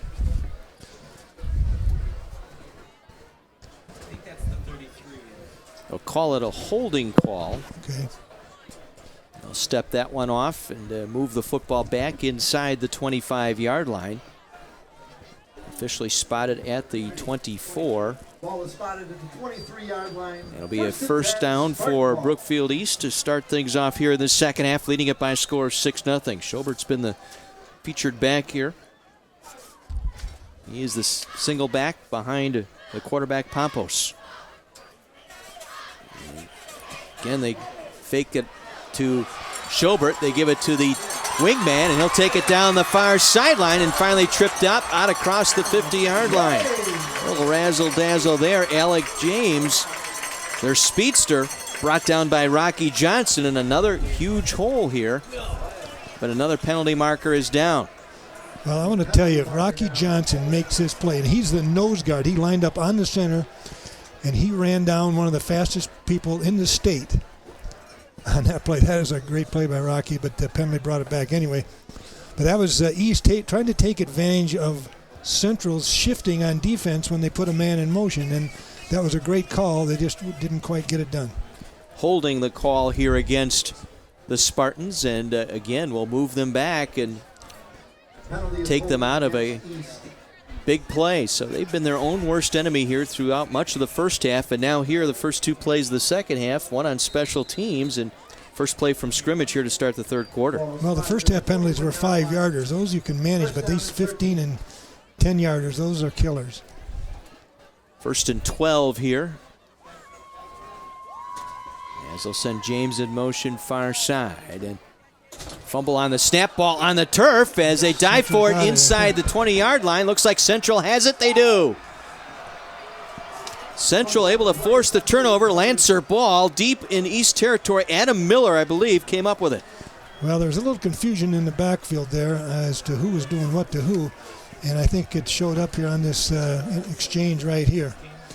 Yeah, Schober knocks the ball out of, I think it was a quarterback keep, and Schober ended up knocking the ball out of Bryce Pompous' hands, and Central has the break that East had in the first half. Now we'll see if they can capitalize. Each team with 2 turnovers, but Brookfield Central handled a golden opportunity to get back into this one.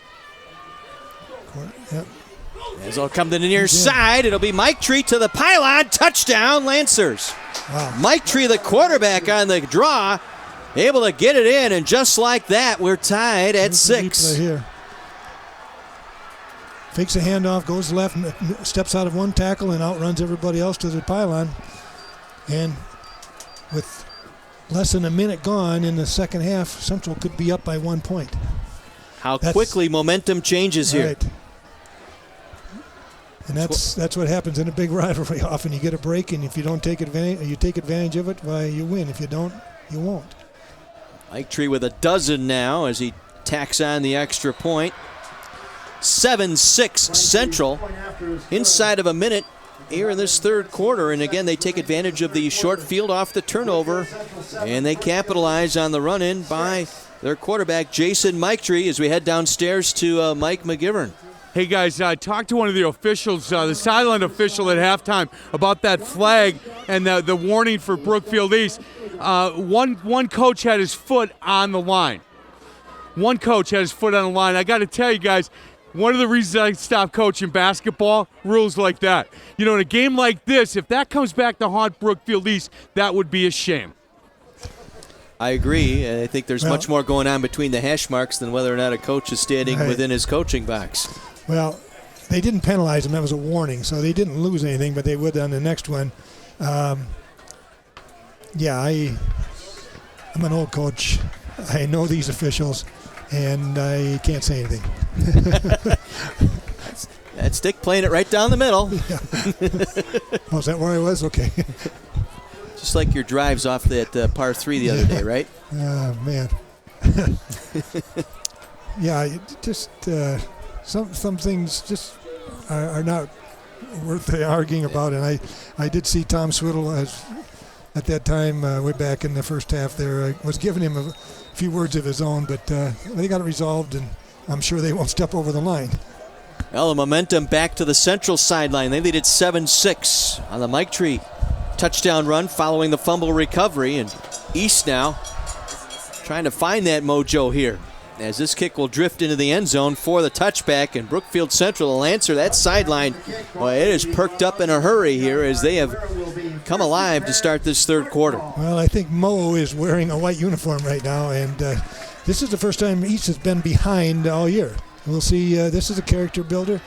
We'll see how they respond, if they can make plays, if they can get it out of here and get back in rhythm again. Let's see how they break it out. 1st and 10 from their 20. And Pompos from shotgun has Schobert in the backfield. Slots left and right here with full receiver.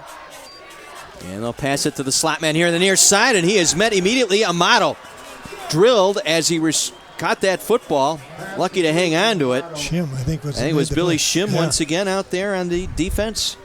And hopefully you'll see it here, he was able to avoid the blocker. Right there, goes around number 9, and was able to make the play. That is excellent play.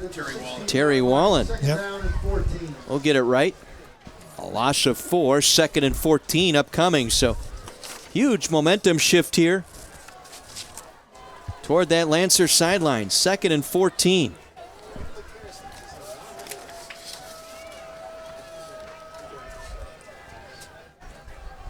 Fake to Schobert. Pompos trying to get the near side. Gets it back out of bounds.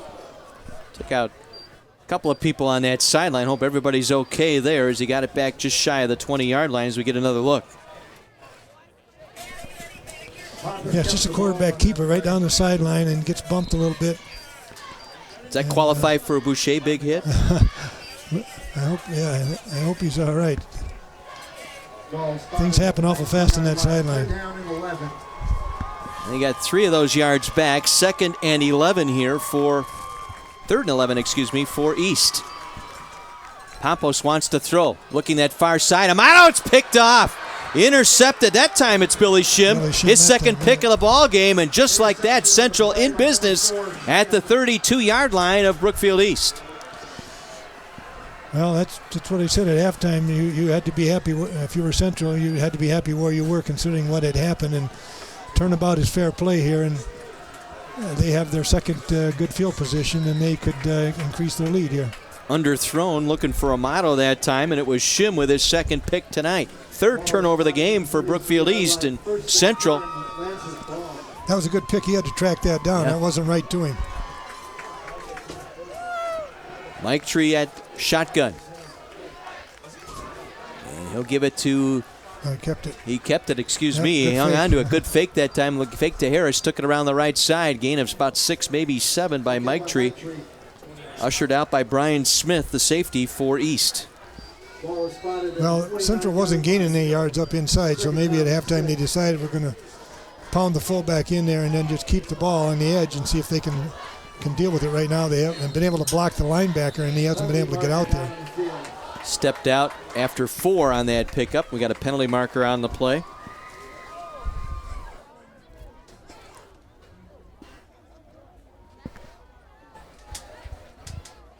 Usually when they blow it dead, it's against the offense, and that's what we got. Illegal participation here against Central. Well, they're New York's elite squad, and they handle the worst cases. Don't miss Stabler and Benson on Law & Order SVU Monday nights at 7 on Milwaukee's My 24. 34, 2nd down and 11. 2nd and 11 for the Lancers. We're early in the 3rd quarter. Take advantage of a fumble recovery. 1 play later, Mike Tree in for the touchdown and the extra point. The Lancers have a 1-point lead, knocking on the door one more time here. So they swing it out near side, ball in the air, and it's caught inside the 10 and wrestled down inside the 5-yard line. Isaiah Sindor with the catch. Josh Van Arten. Van Arten, right there on the stop. He was there, but he couldn't find the ball, and didn't. And then Sindor broke the tackle and got a few extra yards. Now spotted at the 7, 1st and goal, Central. As Mike Tree will keep it, trying to go up the middle, gets to about the 5, maybe the 4-yard line. Where he is wrapped up there. Again, the middle linebacker LeClaire there on the tackle. Junior, 6 foot, 195. It's his 7th stop of the night. Well, you can see there's a change in philosophy here for Brook Central. They have decided that Mike Tree, who's their biggest running back as well as being their quarterback, is going to be the guy to carry the ball. He'll keep it again, cuts it back up the middle, touchdown Brookfield Central. Mike Tree with that cutback at the hash mark, and Central taking advantage of its second turnover of the half. Tacks on 6 more. Wow, this is a huge change here. Momentum is just totally swung the other way, and it's all had to do with field position and mistakes. 13th touchdown run of the year. Mike Tree able to tack on the extra point here. Flag is down as the kick was good, but flag came down at the snap, so we'll check it out here. But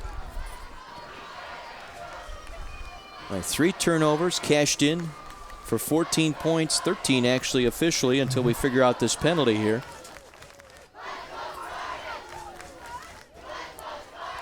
False start procedure, yeah, against Central, moving back 5 more.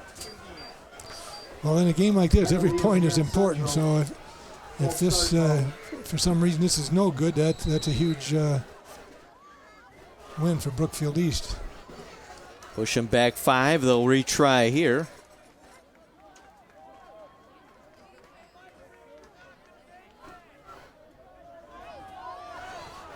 Nice drive through by Mike Tree. That one is good. 9:23 to go, third quarter, 14-6.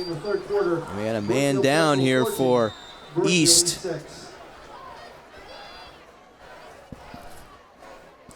Following that extra point attempt.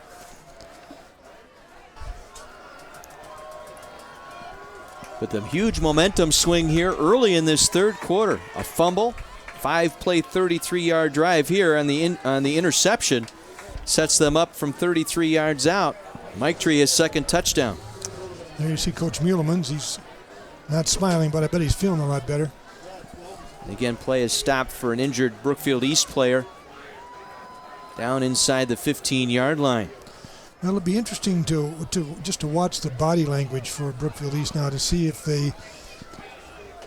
I think coaching staff, it's huge for them. They need to keep them in the game. It's a long ways to the end yet. Let's go back downstairs. Mike McGivern. Hey guys, here with Pat Carell, the owner of Perkins Restaurants. The owner. That's right. He's got 11 restaurants. Pat, thanks for being part of Thursday Night Lights. Thanks, Mike. Happy to be here, support the community. You guys got a restaurant here in Brookfield, correct? We're right out on Barker Road in Blue Mound, and a lot of employees that go to both the schools here, so we're pretty neutral at this point. You don't want to pick a winner? I need all the guests I can get, so we're going to stay out of it. Hey, let's talk about this deal you guys got going through My24. You get a $50 gift certificate for $25. We're selling $50 gift certificates for $25 at this point. You can go to my24milwaukee.com and purchase as many as you'd like. My24.com, a $50 gift certificate for $25. Dick Basham should buy one. He can take us out to dinner. Back to you boys up in the booth. Now I'll get on that right away, Mike. Where do I sign up? Joey Torch, the senior 6'5", 250-pound lineman for East, the injured player, being helped over here to the near sideline. Looks like he's got a little bit of a leg injury. That was having a little trouble motoring off the field, but didn't appear to be real serious. They're checking him out right here in front of us. Now, East has got to find some way to get the momentum back. They owned it since early in the first quarter, but here in the first couple of minutes of this second half, Central has come back in a hurry, taking advantage of a couple of turnovers and 14 points just like that. A good return would certainly help. Amato, far side across the 15. Barely gets back to the 20-yard line. Good coverage on special teams once again by the Lancers. Well, they had a return. East had a return to their right, and the ball was kicked way in the left corner, and he could not get to the wall, and there was nothing but white shirts there. Adam Shady was there to make the stop. There you get a look at the work on the injured Spartan Joey Torch. Now let's see what East can do here. They've turned it over the last 2 times. They need to get a first down here, 1 first down at a time.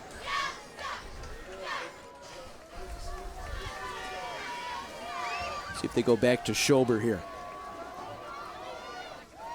He's alone in the backfield. And they'll give it to Schobert. Hole over the left side across the 25, just short of the 30-yard line. Nice run of gain of about 9 on the play for Schobert. Figured they just simple it down here and just go right back to what was working. Yeah, he was one tackle away from going a long ways there. It's Van Ark who made the save right here. Over the left tackle. Nice cut.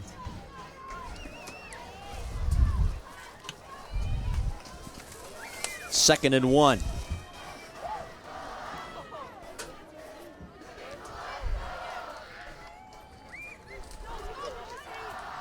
Again, Schobert didn't get it. No, he didn't. They swarmed to the ball that time, and a whole host of Lancers there. And Brookian, who's had a fine ball game, able to make the tackle.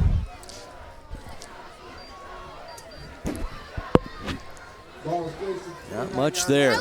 Stop just shy of the first down, sets up 3rd and 1. Well, this is the thing that happened as the first half went on for East, too. They would get in these short yardage situations and not be able to convert. And now they'll go trips here to the near side on 3rd and short. And they'll go right back to Schobert. And he moves the pile forward. Looks like he got enough. Let's see. Not by much, but I believe he did get it. Tried to spread him out with that 3-receiver look here to the near side. Went right back to Schobert, and they got a first down. It's Nick Veiling able to make the stop. This game is probably going to be won in the line play here in the second half. Whichever lines can control the other one is probably going to get the upper hand here. Big first down there for Brookfield East on the feet of Schobert that time. Now play action. Pompos wants to throw on the run. Completes here to the near side. Kyle Wirtz with the catch, and he's thrown out of bounds. Brookfield East fans thinking it was a little more than a tackle there as Dubois made the stop. Let's see. Well, I would say they probably had a little bit of a beef there. That was a little bit too much mustard at the end of that play. It's a first bank first down here for Brookfield East on that play. Second down, we'll call it here, and just short of the first down marker. Second down at about 2. Schobert this time picks up the first bank first down at the 45-yard line. Adam Miller, senior defensive lineman, there to make the stop for the Lancers. Well, they're having success now just running right straight at him. Nothing fancy about that. Just give them the ball and run as far as you can. And that, when they have that happen, then the other plays open up because they can use that as play action. And it freezes the defense and gives them a better chance to open up some receivers. Again, they'll go with the 3 receivers to the left side of the formation. Schobert again, the call. Up the middle, picks his way across midfield. Schobert's gone. Schobert will take it to the house. Spartan touchdown. There you go. Well, he made that first cut count, and he just, here you'll see right here, coming right straight at you. Bounces outside right here. And he just outruns everybody. Double nickels for Schobert. 55-yard run, his 10th touchdown of the season. Let's see if they try for 2 here. Yeah, they definitely will go for 2, I would think. What a run by Schobert. We've highlighted him here throughout the ball game, and he is their featured back, and that time 55 big ones to the house. They'll go for 2. Pompos wants to throw it. Ball in the air. Catch is made. 2-point conversion. Yeah. Brian Smith going up high to bring that one down, and we're tied at 14 as he beat Terry Wallen to the back pylon. Yeah, that was a basic jump ball. It's called a fade route. The quarterback throws it high and outside, and the receiver just goes up for it, and it's one of those where either we get it or nobody gets it type of thing, and East is we, and they got it. Just go to the highest point that time, did Brian Smith, and pulled that one down. 6 plays, 79 yards, 55 of them on the Schobert touchdown run.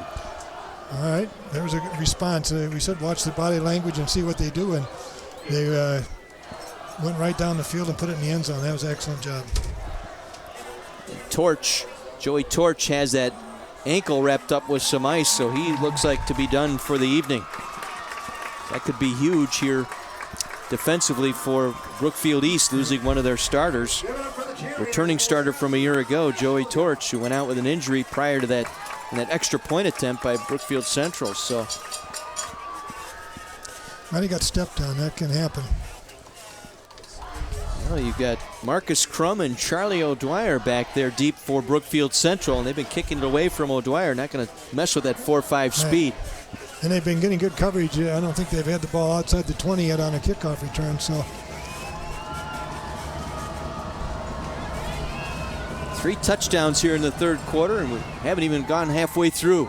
On the line, Crum will let it roll into the end zone. Automatic touchback in the WIAA, so it'll be Lancer ball at their own 20-yard line. So now Central, see how they respond after holding a lead and now having East come back on the Schober touchdown run. It's turned into an exciting ball game here tonight in Brookfield. It's been a very interesting game. All of a sudden, the offenses have come to life after struggling in the first half. Credit to the coaches, I think also credit to the players for staying focused on the job at hand. Mike Tree will give to O'Dwyer around the right side. Has some running room out across the 30, out to the 33-yard line, gain of 13. There's that 4-5 speed, gaining the edge that time in O'Dwyer. Well, Central's doing a good job of mixing it up. It's been Mike Tree for most of the successful plays here in the second half, but on first down, sent Dwyer to the outside for a good gain. Dwyer 2 touchdowns rushing, 1 touchdown in the air thus far. 13 big ones there. Met in the backfield and brought down. Nope. No, Mike Tree has it. Mike Tree kept it. Mike Tree kept it. He takes it across midfield. Mike Tree will roll down to the 41-yard line. Michael Amato finally brought him down. Had everybody faked out up here in the press Yeah, box. he did. He's riding that fake a little bit longer. That means keeping the ball, holding it in the belly just a little bit longer. And in the first half, John LeClaire was making that tackle on that play. This half, they're getting to him, and he's not able to make the tackle. And Brookfield Central storms right back, marching it into Spartan territory at the 41-yard line. And this is more like the Brookfield Central teams. They are a high motor offensive team. There's Harris. DeMario Harris with the carry. Far side, breaks tackles, gets the first down, close to the 30-yard line. Gain of about 11 that time by DeMario Harris, the sophomore, 5'10", 190. Vince Shimborski, the sophomore, there to make the stop. Ball is spotted at the 30-yard line. He had a shot at him earlier, followed up on the play, finally brought him down. And again, Mike Tree with the carry inside the 30 down to the 25-yard line. Mike Tree doing a nice job running that quarterback draw. Sam Brunker, the outside linebacker Just off on the the left play. side now. They're getting that. They're getting John LeClaire pinned inside. They're blocking a little bit different than they did in the first half. They're pinning that middle linebacker inside and getting off tackle, and they're having a lot more success now. Gain of about 5, 2nd and 5 for Central. Game tied at 14.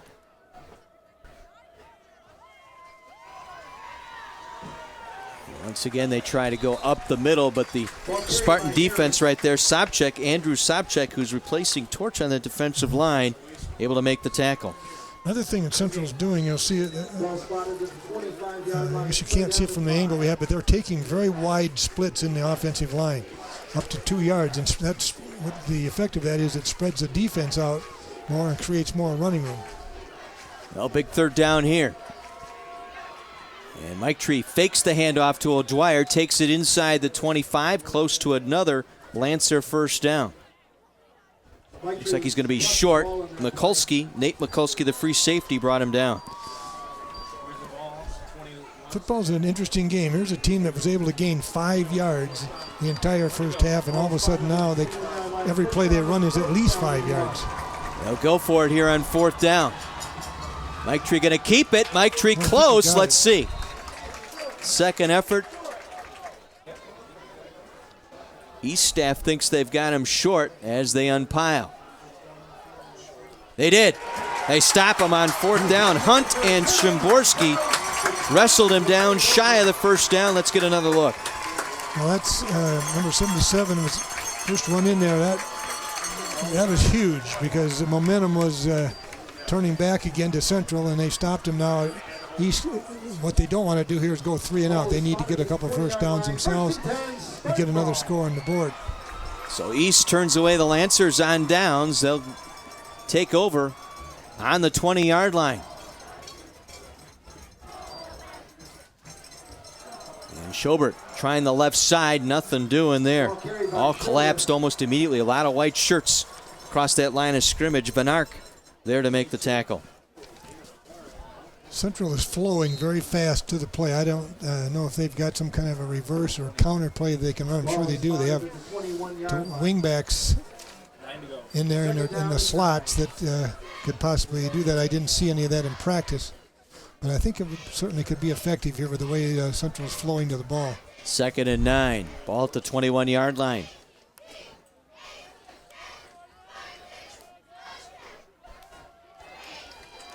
This time it's the quarterback, Pompos. Nothing there.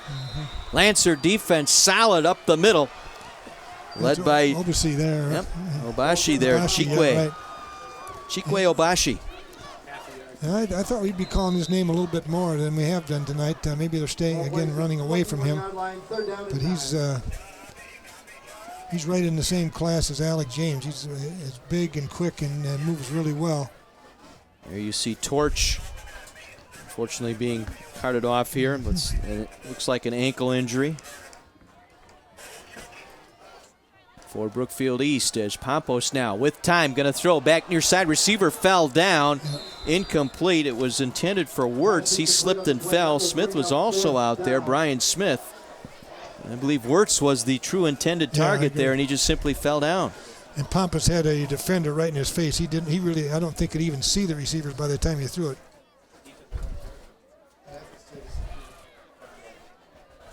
So the Spartans will punt this one away late here in this third quarter in a tie ball game.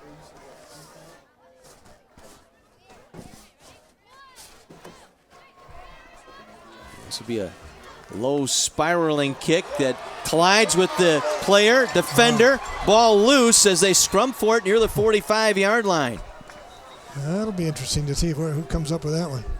Derek Schmidt, the returner, lost it. East comes up with it. Yeah, looks like Amato may have recovered that fumble. Well, the Central coaches are wanting fair catch or interference, but I don't think there was. It was a bang play. The receiver was not interfered with right here. Boy, that's close. That is close. Awfully close. Very close. And they're going to give it back to Central, it looks like. How can they do that? Did they call a penalty? Tell you what, we'll take a break, try and sort this one out. Game tied at 14 late third quarter. Thursday Night Lights in Brookfield.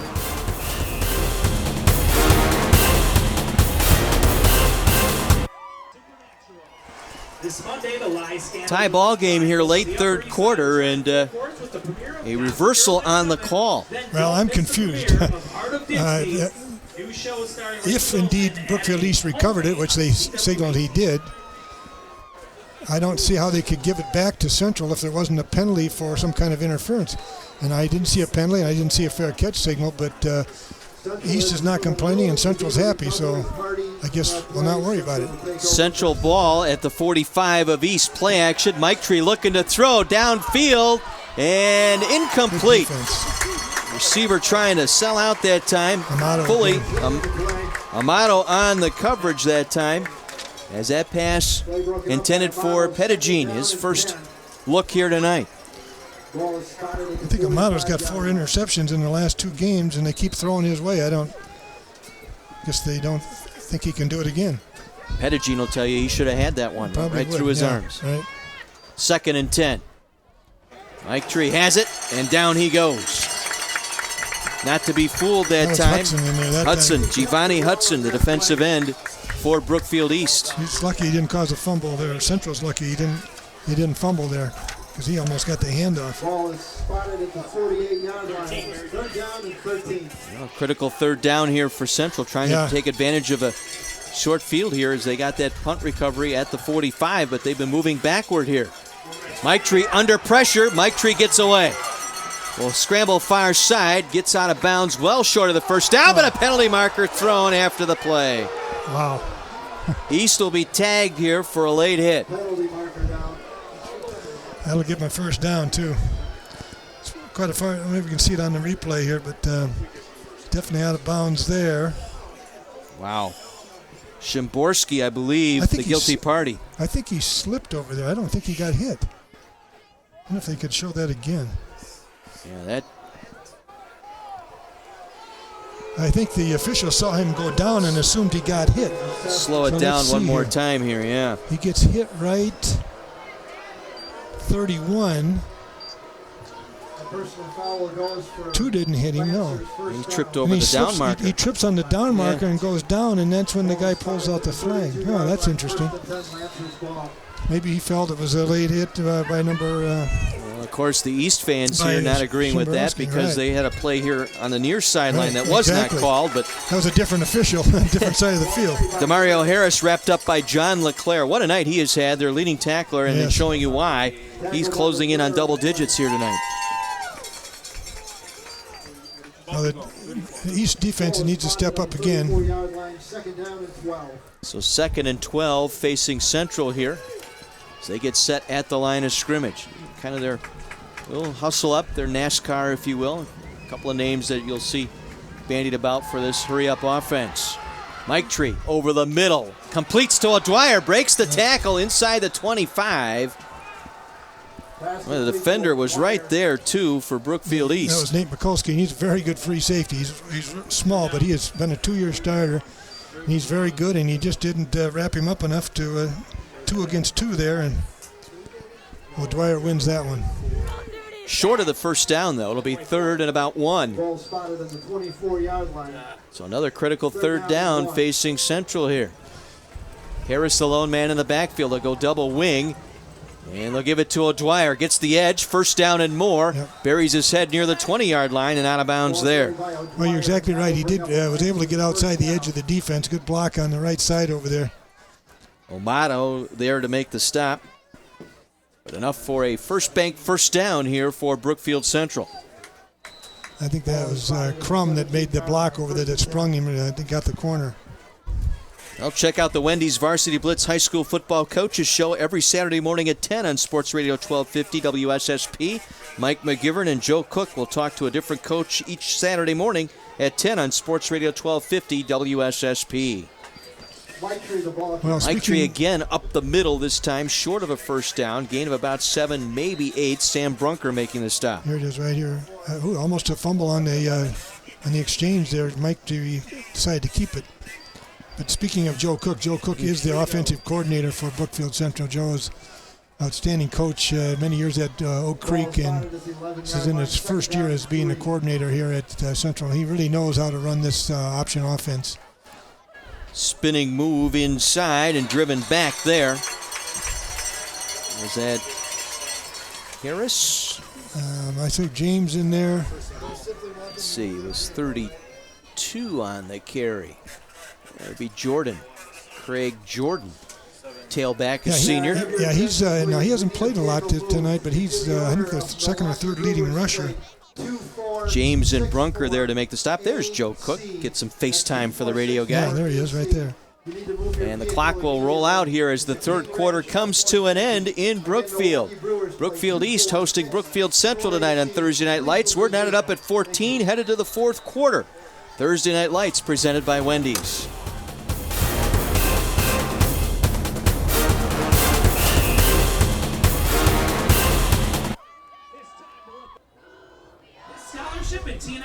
Knotted up at 14 in this rivalry game between Brookfield Central, Brookfield East. Central 1st and goal. Met in the backfield and driven down. Our Boucher hit right there, the big hit. John LeClaire with the lumber that time. The Boucher big hit collision. If you've been in a collision, you can count on Boucher Automotive with body shops all over southeast Wisconsin to fix whatever is dented or broken on your car. I don't know how they didn't fumble that, and I don't know how he got there so fast. immediately, as they say. Right. And in a bad mood.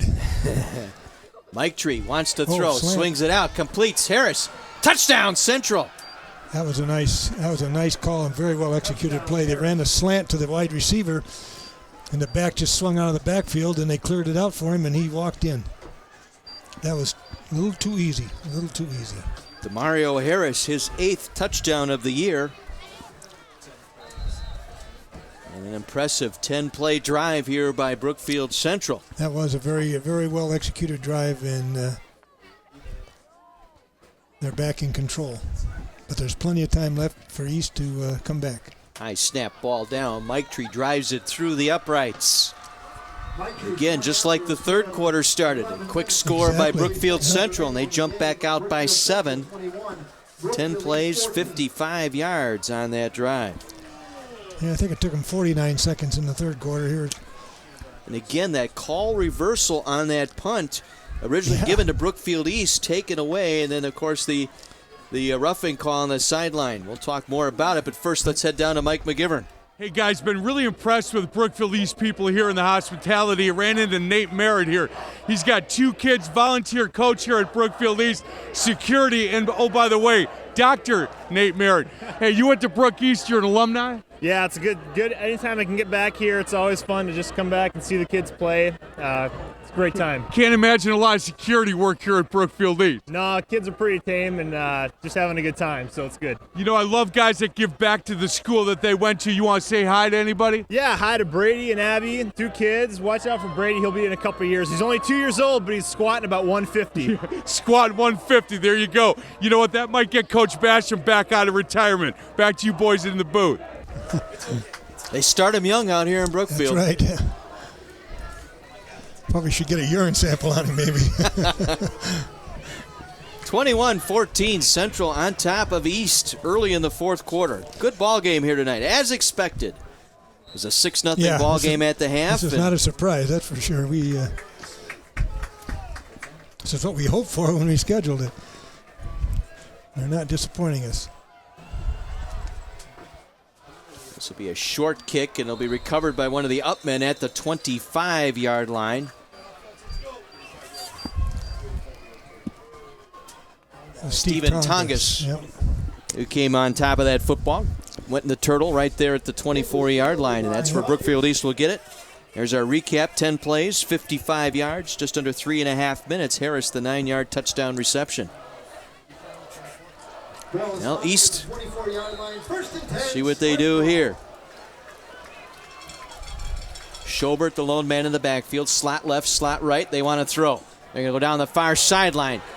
Diving through the hands, incomplete, looking for Brian Smith, just running a go route down the numerals that time. Just a little bit overthrown. Billy Shim, the defender. Well, I really think that's probably a catchable ball if he keeps running. At the end, he kind of dives. No, he was a little overthrown. I have to give it. Would have been a great catch if he caught it, but I think anytime a receiver dives, there's probably a 9 out of 10 chance that he's not going to catch it when he hits the ground. It's going to bounce away. Griffin Lynch, number 9, the intended receiver that time. Lined up on that far side, 2nd down and 10. Schobert up the middle across the 25, and that's it. Just a couple. The ball came out. Rocky Johnson has it, but the player ruled down. Johnson, the tackle, and the football that time. Big play right here. You certainly don't want to give it back to Central right away after what they just did in that last drive. Gain of 3 sets up 3rd and 7 here for the Spartans. All at their own 27-yard line. This is a situation that's been tough on East. They don't have a real strong controlled, what I would call a controlled passing game. Wirtz in motion far side. Campos with time, penalty marker down, going back over the middle, incomplete, looking for Amato. Flag thrown here on the near side. Let's see what we got. And that was well covered. Central playing, I think they were playing man-to-man there. They were running step for step with that route. Defensive holding the call keeps the drive alive here for East. I think maybe over on this near side, somebody grabbed the receiver. probably not going to be in our picture. No, this is not part of this shot here. But you can see the pass was not close. It was huge. On the release here on the near side. Right. As the receiver came off the line of scrimmage. So holding the call against Brookfield Central. Right. 10-yard penalty and out to the 37-yard line and an automatic first down here for Brookfield East. We're early in the fourth quarter. So that's a break for East that they probably didn't earn. Trips to the right side here on 1st and 10. Schobert taking a tackler with him, got a couple. Ball carried by Schobert. Rocky Johnson saved that one. Yep, he certainly did. He had him wrapped up immediately, the senior. Because if he didn't tackle him, he was going to get a pretty good chunk of yardage on that. You'll see it coming right straight at us. Comes off his block and grabs him. Johnson, a second-team all-conference player a year ago. Second and 8. This is a big down. They need to get up in a manageable situation here on 3rd down now. Option. Option. Schobert with running room. First down. Out across the 45, near a first down. Gain of about 8. Ambrukian, I should say. Steve Ambrukian finally brought him down as we get another look. Yep, to the left here, pitches quickly. Cuts back on one tackler and then gets out of bounds for a first. To get first down. Just shy. Oh, they do give him. Yep. We're looking here, eyeing it up. And we're moving that down indicator back and forth over there, but had enough for the first down. Ball is spotted at the 48-yard line. Just shy of the 48, 1st and 10, Brookfield East.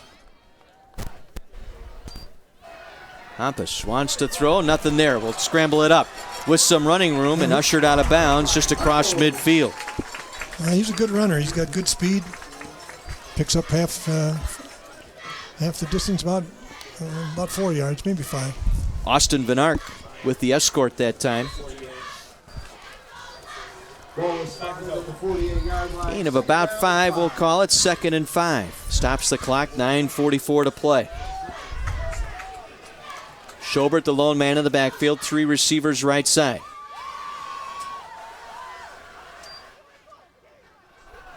And Schobert gets the call again, stacked up just short of the 45 of Central.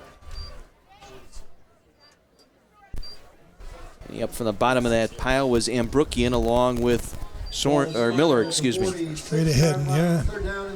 Yards are getting a little bit tougher now as they move up the field here. Again, I keep saying this, but it's true. This is another big play. They need to keep this drive going. 3rd and 3. It's a little too far to run.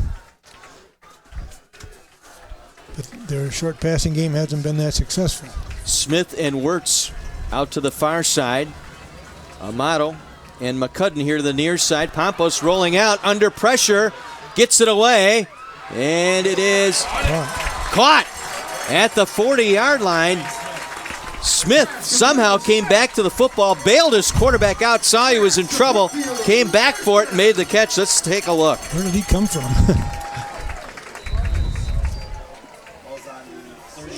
Obashi with the pressure, and then all of a sudden there's Smith coming back to the football. Yeah, he came back to the ball, right. He was deep and came back. That was huge. Bails out his teammates there. You know, Obashi was within a hair of holding the whole play up. 10-yard pickup, 1st and 10. Pompos again wants to air it out. Far sideline. Out of bounds. Overthrown, looking for Smith. Pass is complete on the play intended receiver, Smith. That play will bring up 2nd down. So Brian Smith trying to go back to him once again. Terry Wallen, corner out there on the coverage. I'm a little surprised they did that on 1st down. I think if I was going to do it, I would do it maybe to the wide side of the field where you have a little more room to work and more area to defend.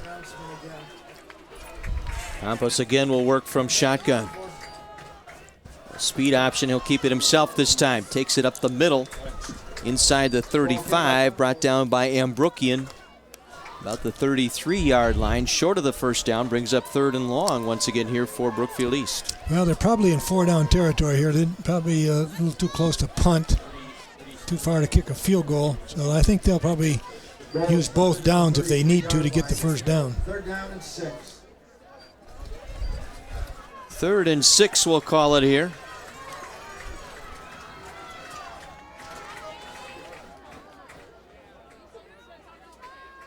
They bring Wirtz across the formation. And again, Pompos will keep it. Gets it inside the 30 and very, very close. Ball kept by Pompos. Let's see where they mark it. They're going to be short. Sorensen, Dan Sorensen on the stop. 4th and short. They'll spot it Ball is spotted at the 28-yard at line. the 28, First down, 4th less than a yard. and about a yard. And a measure. Huh? No. Surprised they didn't ask for one. Again, as a coach, you can ask for one. And Right, you can. Plus, they wasted about 10 seconds standing there looking at it to see whether they thought it was or not. At least stop the clock. 4th and less than a yard here for the Spartans at the 28 of the Lancers. Schobert, boy, I don't know. I think he got it on the second effort. Second effort, we'll see. It's a high snap from center. That you're lucky that didn't get away from him. Let's take another look. You see here, he turns his back and falls and pushes the. And Brookian had him wrapped up just as he got to the line of scrimmage, and so they will call the sticks in here. A crucial measurement here with East trailing by 7 with under 7 minutes to play. This is the old game of inches routine. Right foot, left foot, as John Madden would say, right? Yeah, I think it was right foot. By the stripe on the ball, first down, Spartans.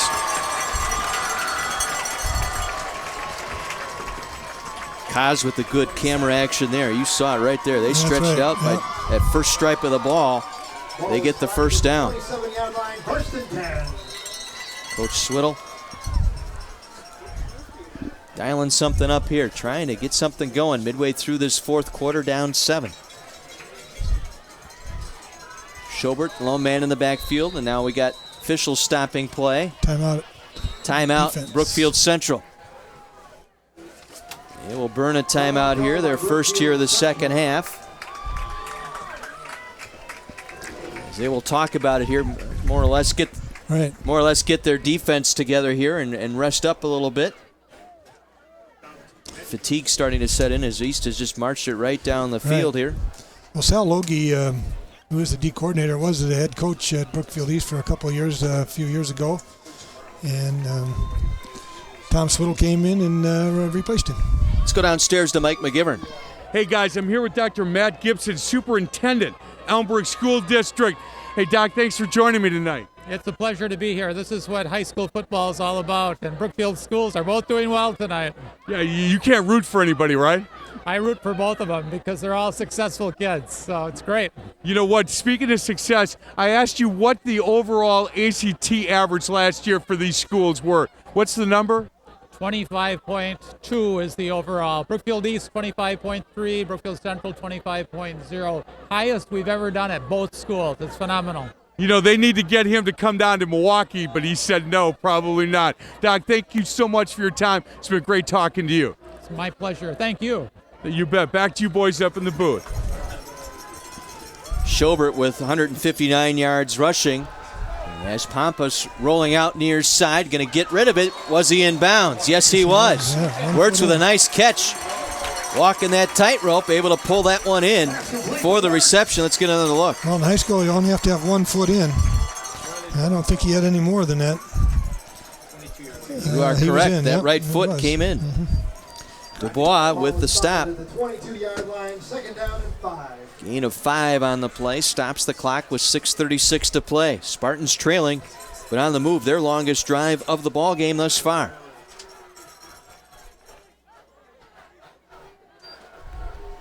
Campos will keep it on the fake to Schobert. Trying to go over left side. Got it inside the 20, and that's it. Ball carried by Pompos. Rocky Johnson right there in the bottom of the pile. I think Schobert was a little surprised he didn't get the ball because he started to turn around and look to see if Pampas had it. 3rd and 1. They've converted on 4th down on this drive and now face a 3rd and short situation here. East undefeated coming into play here tonight.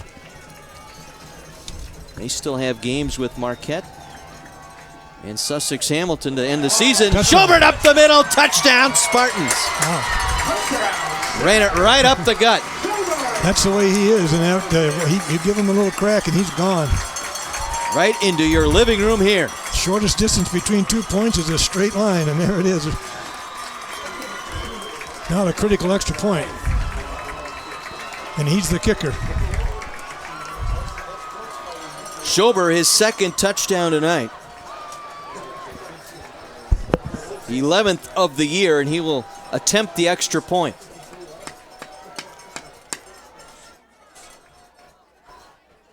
Right down the middle, just like his touchdown, and we're tied at 21. 5:53 to play in this one, an exciting one from Brookfield. Central and East knotted at 21. Thursday Night Lights presented by Wendy's.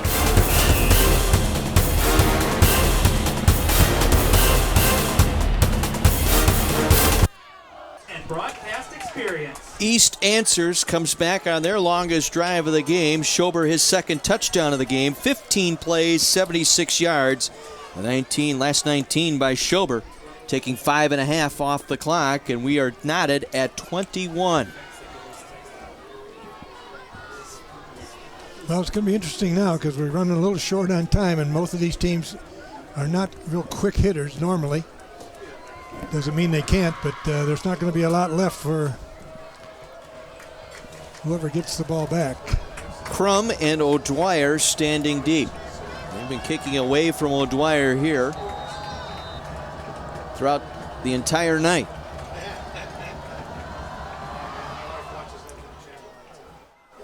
This time it'll bounce on one hop to Crum. Crum has some running room. Out across the 35, far sideline. Crum is gone. Crum will run it back 85 yards. Touchdown. Lancers. No flags. Did I just say neither one of them is very good at scoring quickly? Never mind. 86-yard return down the far sideline. Crum, a hero for Central. Well, what can you say? The blocking was there, and nobody laid a hand on him. And I think maybe they overran the play a little bit, got mushed together. The good news for Brookfield East is they got 5:41 to make it up. They'll kick the extra point. Low snap. Mike Tree got it away, and good. Point after is good. 86-yard return by Crum, and it's 28-21, Brookfield Central.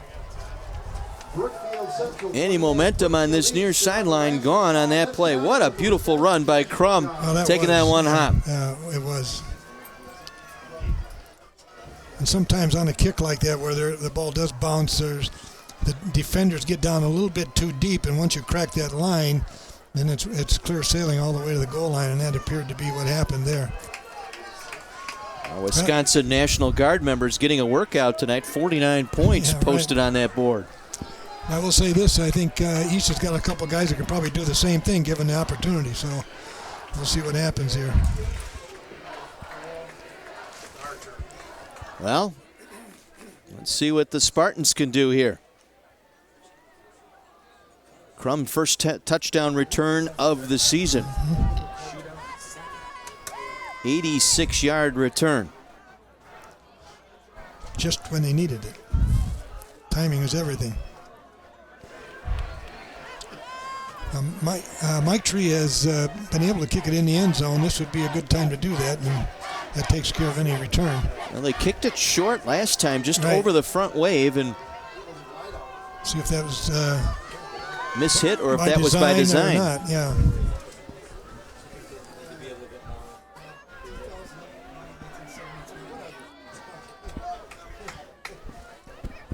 Amato and Smith standing deep.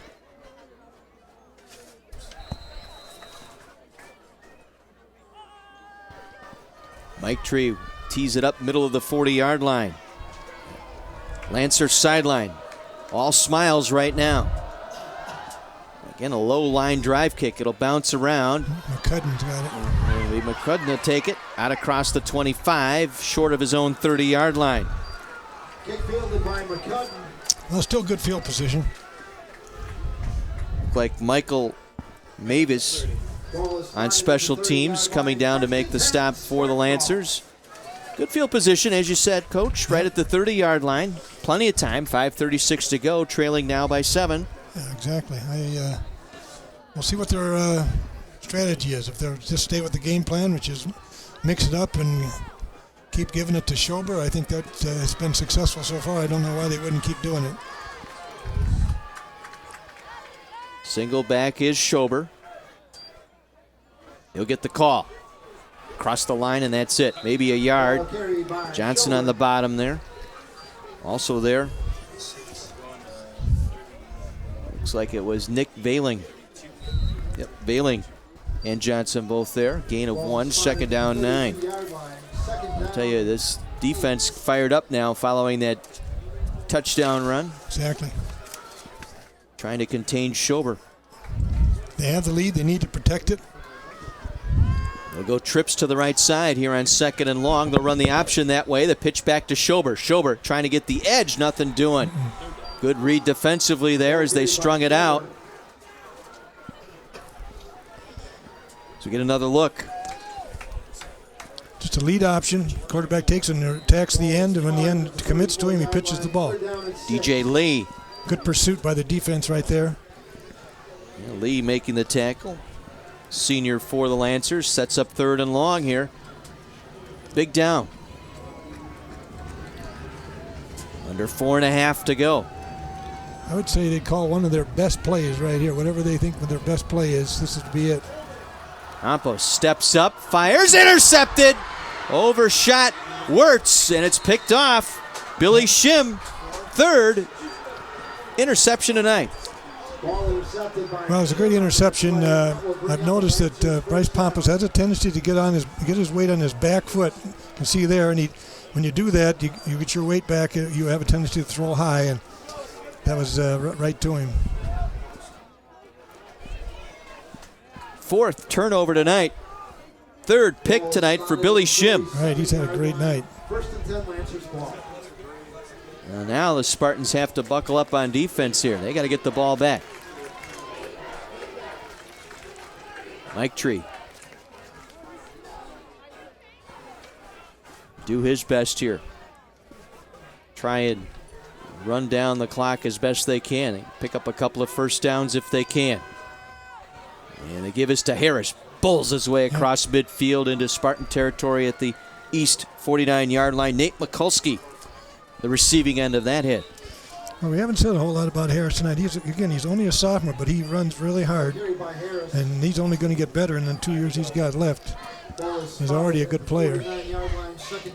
Gain of 5, 2nd and 5. Ball just across the 49 of Brookfield East. They'll check it down. They all wear that wristband, so they'll check off a number and a call. And this is Mike Tree in the backfield for a loss back at his own 47-yard line.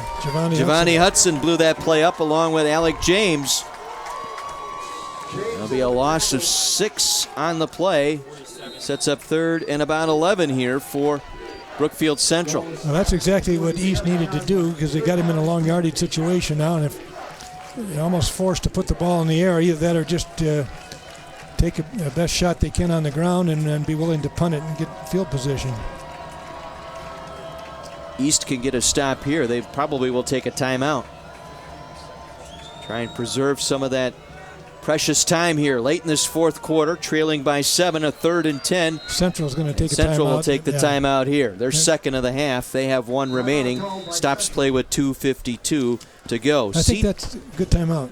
CW18 is TV to talk about, and tomorrow all the action and suspense of Nikita returns on its new night. Catch an all-new Nikita at 7. Then at 8, the Winchester brothers are back for more on the Supernatural season premiere. That's tomorrow on Milwaukee's CW18. Well, 3rd and long, Coach. Defense has done its job here. Now you're forcing Central to possibly pass here. Yeah, I think this is a good timeout by Central. It's a big play for them. They don't want to really give up the ball if they don't have to, but I think you'd probably be a little bit hesitant to put it in the air and give the defense a shot at it. Mike Tree has been fairly sharp passing most of the game, but he has had a tendency also to throw some interceptions in previous games. So it's a big decision. The worst that can happen probably is that they run it and not get it and punt and hope they can get East backed up with about 2.5 minutes to go and a majority of the field to cover. That's a big task if that's the way it ends up. 3 receivers to the left. Mike Tree going to keep it on the draw, trying to get the edge, and will be hammered out of bounds there. Amato with the stop just across midfield to the 48 of East. Well, that's a safe play. Looks like a pass. It's a run. Probably the bad thing for Central is he went out of bounds and stopped the clock. I think they probably would prefer to keep it running, but see what happens here now. East, all kinds of confusion trying to get their special team unit on. Well, they did the job. They got the 3 and out.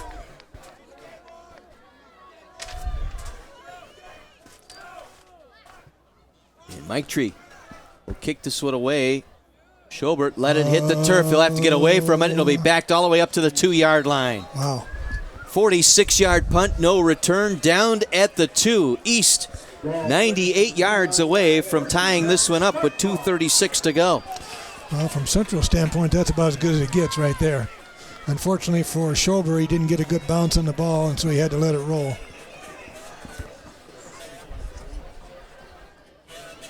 Well, they've been capable of making big plays here in the second half. We had the 55-yard run earlier. I think for the most part, the Central secondary has done a really good job of covering here. Amato's left alone out there. Playing They didn't zone, see it. yeah. As Schobert will take it. Late penalty marker down as he took it across the 5-yard line. Wow.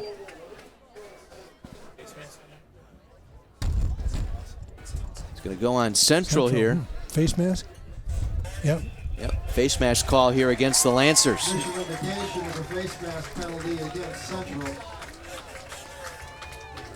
We'll tack more yardage on here.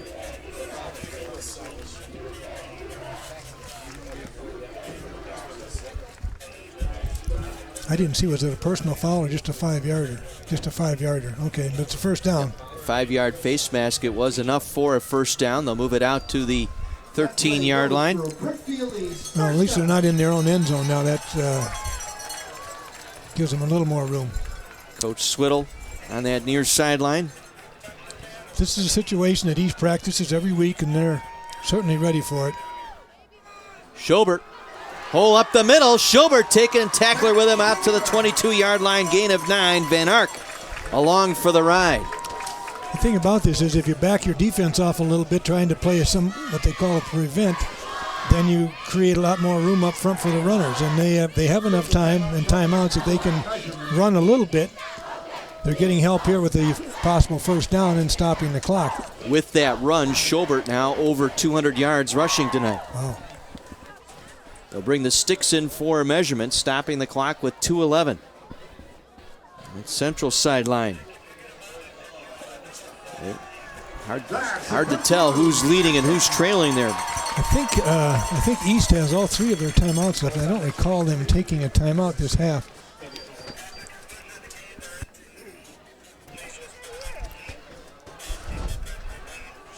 So enough for the first down, just across the 23-yard line. But Central's gone to a 3-man rush, so there's room to run, but it of course takes more time. Campos wants to air it out. Ball down far sideline. Amato standing under it, makes the catch and out of bounds at the 41-yard line.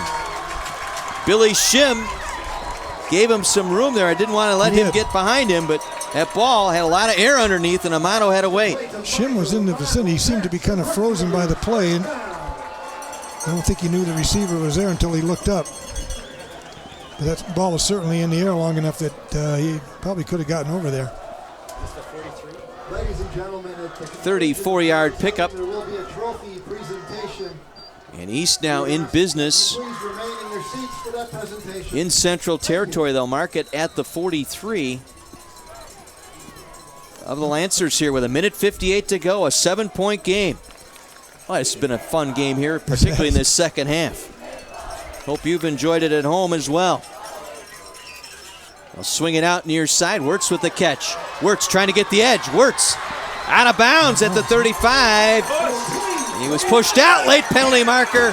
15 more as Shim carried him out of bounds, and that extra shove will add 15 more on the end of the play. Well, I think that was certainly a bad judgment by the Central player, but I think it was the right call. A little swing pass, almost a horse collar tackle. Oh, I don't know. Looking at it again, I'm not sure. I think I changed my mind on that. That was probably not deserving of that. It was a continuation play. Not that the official might have seen it. Obviously, he saw it different than we did. We had a second look. He had one look. Marks it inside the 20 down to the 19-yard line with that 15-yard late hit out of bounds. Minute 52. Central's timeout. Central will take their final timeout here on defense, so they've burned all 3 timeouts here in this second half. Yeah, they have. And they've used them all on defense. I think East has all theirs. Right now they have enough time to do what they need to do to try to tie this up. Let's head back down to Mike McGivern. Guys, I was standing on the sideline and watched that. The late hit, you saw the replay. Was that a late hit or a continuation play?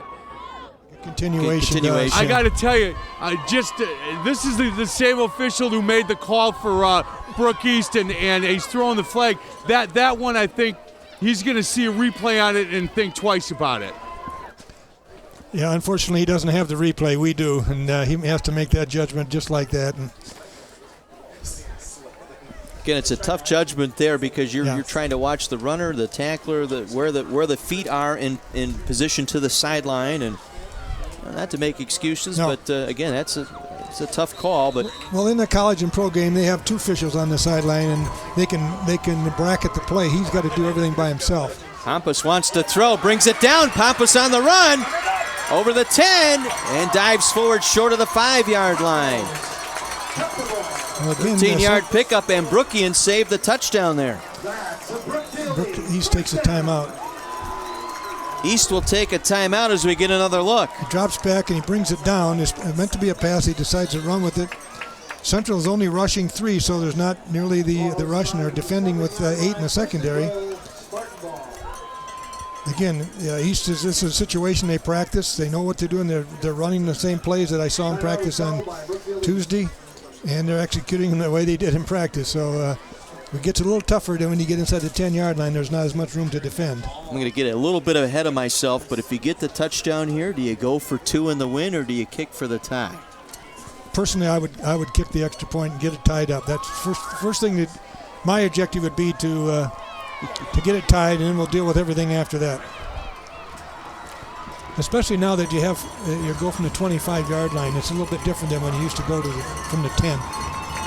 They're on their feet here at Brookfield East. Minute 43 to go. A First Bank first and goal here for the Spartans. Ball at the 7-yard line of the Lancers. Pampas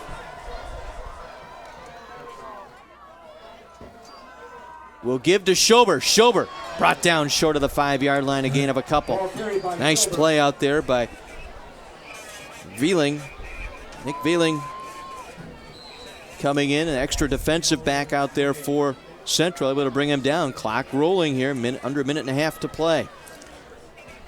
You still have 2 timeouts left, so time is. And Central out of timeouts. They can't control this. He's going to afford to take time. They're taking plenty of time, but.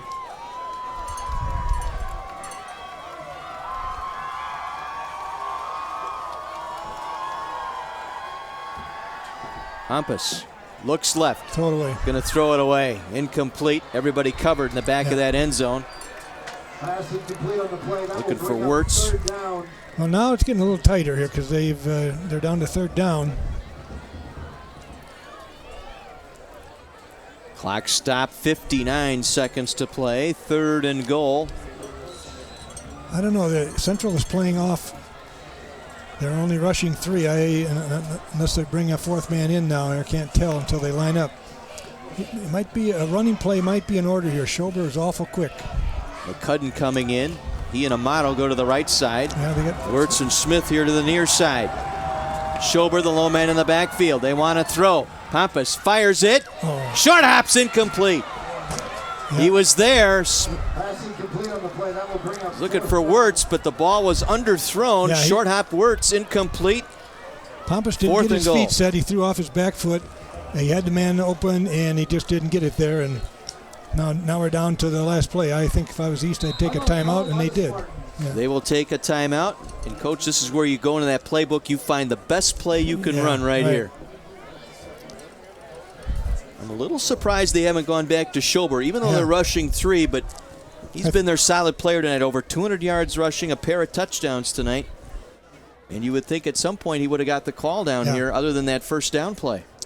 That play they just ran is the play they wanted, right? I think if you're going to run it, you do it on third down because then you can come back on fourth and take one more shot. Now they're down to the last one, and I don't really think they can afford to take a shot at running it. What a ball game tonight, though. This has been a fun one to broadcast. 28-21.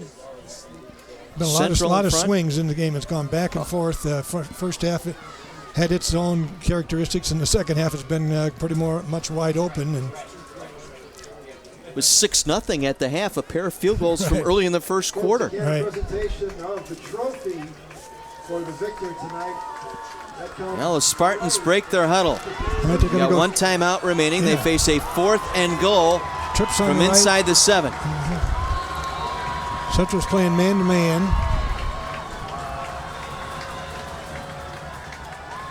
Pampas wants to throw. Going over the middle. It's incomplete. Penalty marker down. Interference. Amato was held up, dragging across the back of the end zone.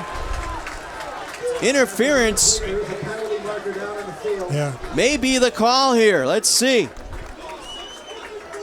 Was it a catchable pass? Well, that's what they're discussing right now. In high school, it doesn't matter whether it's catchable or not. It's interference. Yeah, it's interference. Let's take a look. He definitely got impeded in the end zone. Whether he could have caught it's another thing, but that's interference right there. It's a good call. You can't armbar and hold up the receiver. Let's take another look. Good look here. You'll see it. I think it was Chris Dubois thought he could get the ball, but he had to go through the receiver to do it, and that is interference. So they got half the distance in first down. Half the distance, first and goal, 50 seconds to play. Now they can afford to run it. Let's see if they go to Schober here. They do. Schober. Short. No signal yet. He is short. They have a timeout left. They can take their time. And they have enough time to run again before they need to use it. Oh, they take the timeout here? Wow. Okay, well, where are they? On the 1 yard line? Looks like they're on the 1 foot line, so they're certainly going to have 2 plays called, and if they don't get on this down, they're going to line up again and run the second play. Interesting that they take the timeout right away. They could have called I think they could have run one more play, then use the timeout and still have 2 plays left. Exactly. They know what they want to do. I'm not trying to second guess. That's just another option. I think you go right back to Schober. I got to believe that's where you're going. I think you go to what got you where you are, and he's certainly the guy. 31 carries tonight, 203 yards, and a pair of touchdowns. Yep.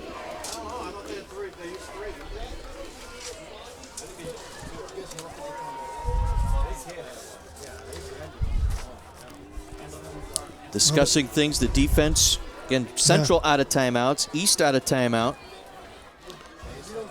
So here's the Spartan offensive line. Left tackle's Jim Zagali.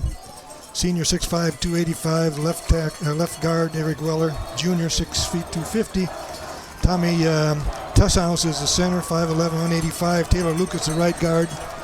And John Kalupa the right tackle. Let's see if they can get it in. Pampas trying to get the edge. Pampas wants to throw it. It's tipped, incomplete. Knocked away by the defender, intended for Wirtz. And the defender got a hand on it. Well, that's a play that has some options, and they certainly were all over Schobert when he went into the line. They were looking for that. Might have been Van Ark that got a hand on it there for Central.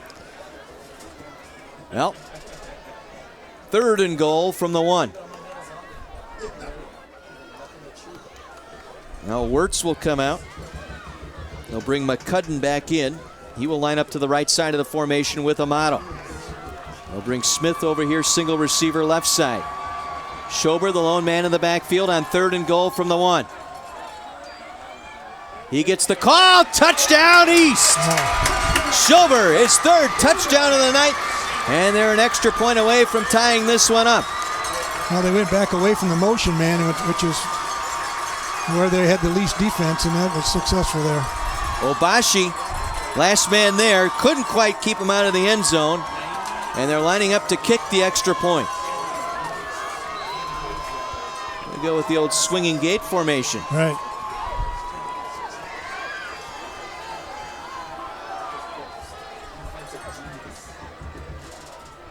Well, East did what they had to do. They had to take it all the way down, and the kick is on the way. And whistle stop the play. Whistle stop play here before the kick.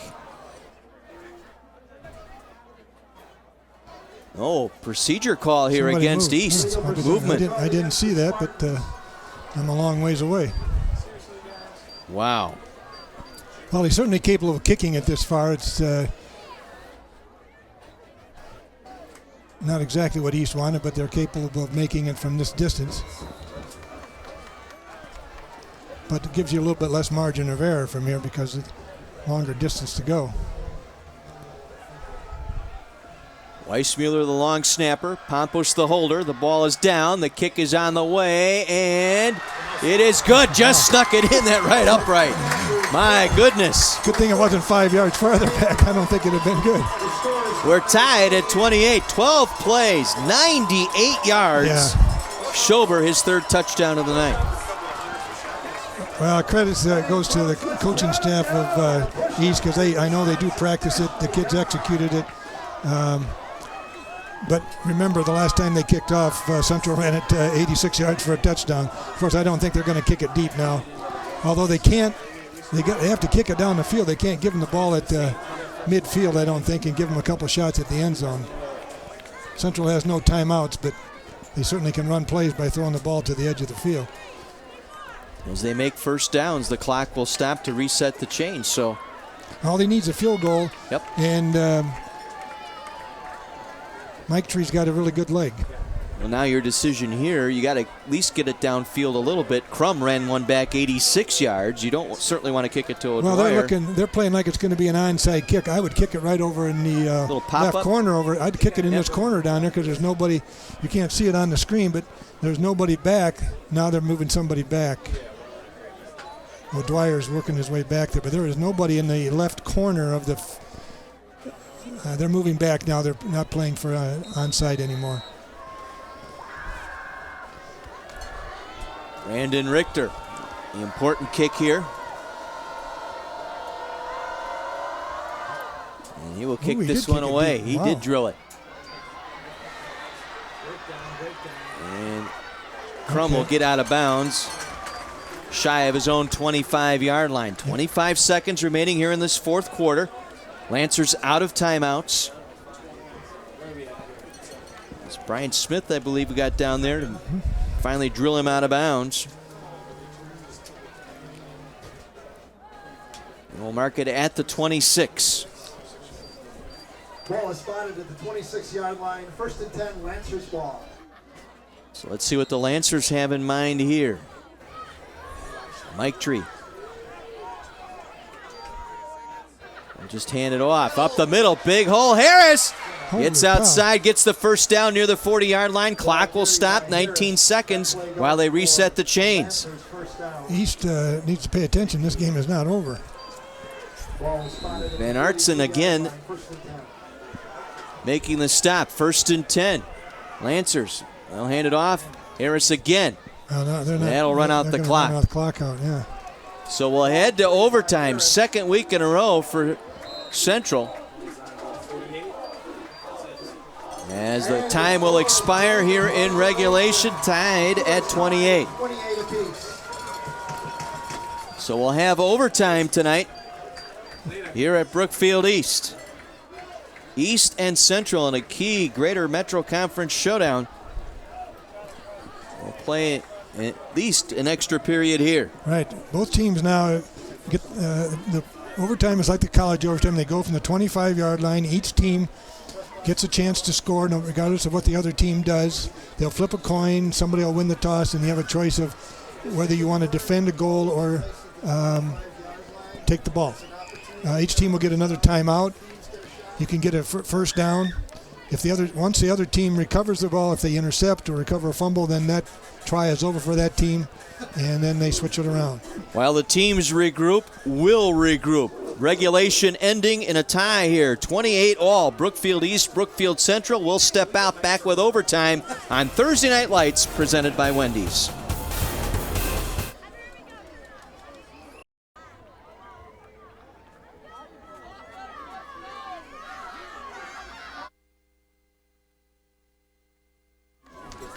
Extra football tonight from Brookfield East. We'll go to overtime. Brookfield Central winning the coin toss, electing to go on defense. They'll defend to the south here.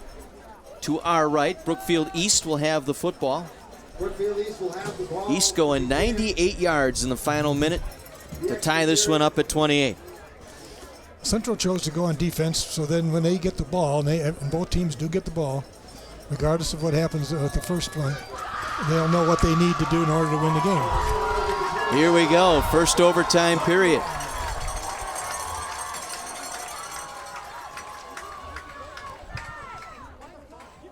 And it will be Schober. Schober tripped up as he got across the 25 down to the 23-yard line. Bailing again there. Made a couple of nice stops here in the second half. 2nd and 8 upcoming.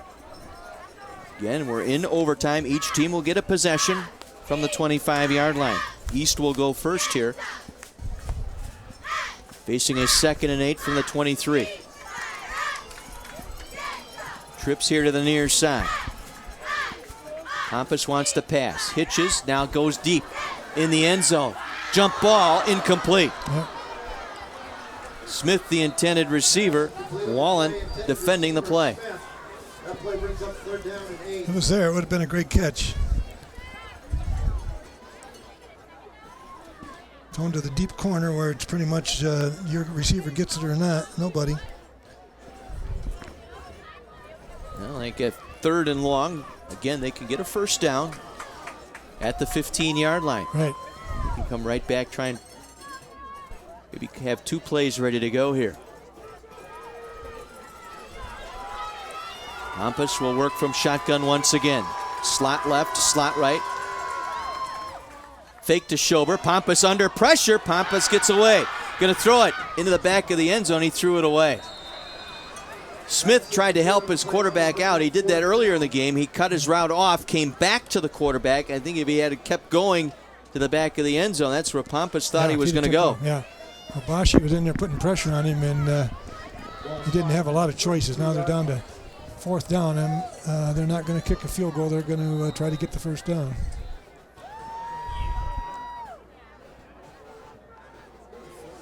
Pompous has the play from the sideline. He'll take it into the huddle. 4th down. First possession of the overtime. So it would be a 40-yard field goal. I think that's probably a little out of Schober's range. Here they come. Pompous going to heave it down in the corner. Jump ball once again. It's caught out of bounds. Catch was made, but he was out of bounds. Did not get a foot in. Amato with the catch. Van Ark right there, right in his grill as he made that catch. All right, now the defense has got to take over for East. And Central's offense has a chance to win the game for them. So now Central will get it at the 25, their first possession of overtime. They started the half using Mike Tree a lot on carries, and he hasn't been that successful in the 4th quarter. We'll see if they go back to that, if they go to the pass, or give it to Harris, who's had some success lately running the ball.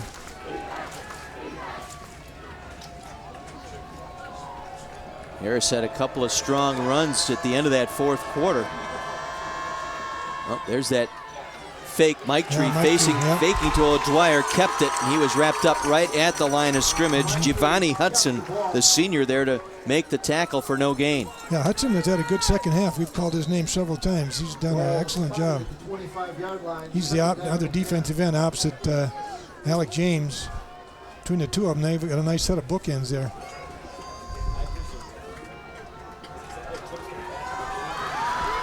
Second and 10 from the 25.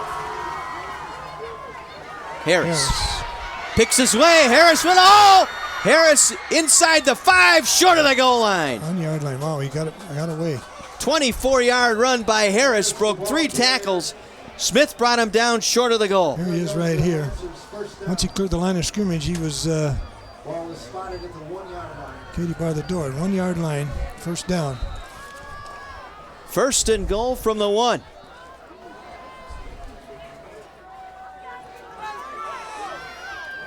For the win. No. Stop short. Mike Reed wrestled back at the 1. May have lost some yardage there. Yeah, I think so. Nate Mikulski, the free safety, brought him down. The play will bring up a second down. Central did his fire out and try to cut everybody down. You'll see that. But timeout taken by Central here. You want to be sure of this one. The ball at the 2-yard line. We're in our first overtime. We got here by way of a 98-yard, 15-play drive in the final seconds of this one by East to tie this one up. Right. Joe Cook, the offensive coordinator on that far side, trying to draw something up here, facing a second and goal from the 2. Boy, what an exciting game this has been here tonight. One of the better high school games of the year. They've got 3 downs to get it in there. There's no time. Time can't run out. Yeah, there is Phil Daka there. We had him on a couple times last year. He was retired last year from Germantown after 42 years. But he said I talked to him Tuesday. He said I've been going to the refrigerator too much, so I needed to get back into coaching. It's hard to put it away. It is. And Jamie Mulemans, the Central head coach, played for him at Germantown, so that was an easy decision for him. They'll go with the wing. Mike Tree to the end zone. Touchdown. Yep. Lancers win. They knock East from the ranks of the unbeaten here tonight in overtime. 34-28. James just a hair late to hold him out of the end zone. Right. Well, it's one of those games both teams had a chance to win. It was a fair fight, so to speak. And I think if they played 10 times, they'd probably split it 5-5. And so what we have now is a 4-way tie. Right now, anyway, until after the games tomorrow night. But 4-way tie in the Greater Metro Conferences. Both Brookfields and Hamilton and Marquette all have 1 loss right now. So the Lancers in overtime dispatch the Spartans. 34-28, our final. Handshakes across the middle of the field, and this one will be talked about for quite some time here in the city of Brookfield. Well, it was a clean, well-played game, both teams. I mean, they had their moments where they maybe stunk up the joint a little bit with some penalties and stuff like that, but for the most part, it was a quality football game played by two schools who take football seriously. They have quality coaches and quality players, and the student bodies as well, the whole thing. And I think the city of Brookfield can be proud of what happened. Getting set for the trophy presentation is, again, just an exciting ball game. A couple of longtime rivals, and in this one, it's second year in a row, close ball game. East winning last year by 4. This one going into overtime. Central second straight week. They play extra football. This time they come out on top. I think you got to give Central's defense a little credit too. They did keep East from getting a first down in overtime, and that was huge. Well, they came up big when they needed to in that overtime after, again, that 15-play, 98-yard drive to tie it up at 28. They had enough resolve and resilience to get back out there and stop them in overtime, and then Mike Tree and company taking control on their possession in overtime. So Brookfield Central, the Lancers come up big at East here tonight, 34-28. Let's head downstairs to Mike for the trophy presentation. Hey guys, here with Coach Jamie Muehlman. Coach, heck of a win tonight. Your boys showed.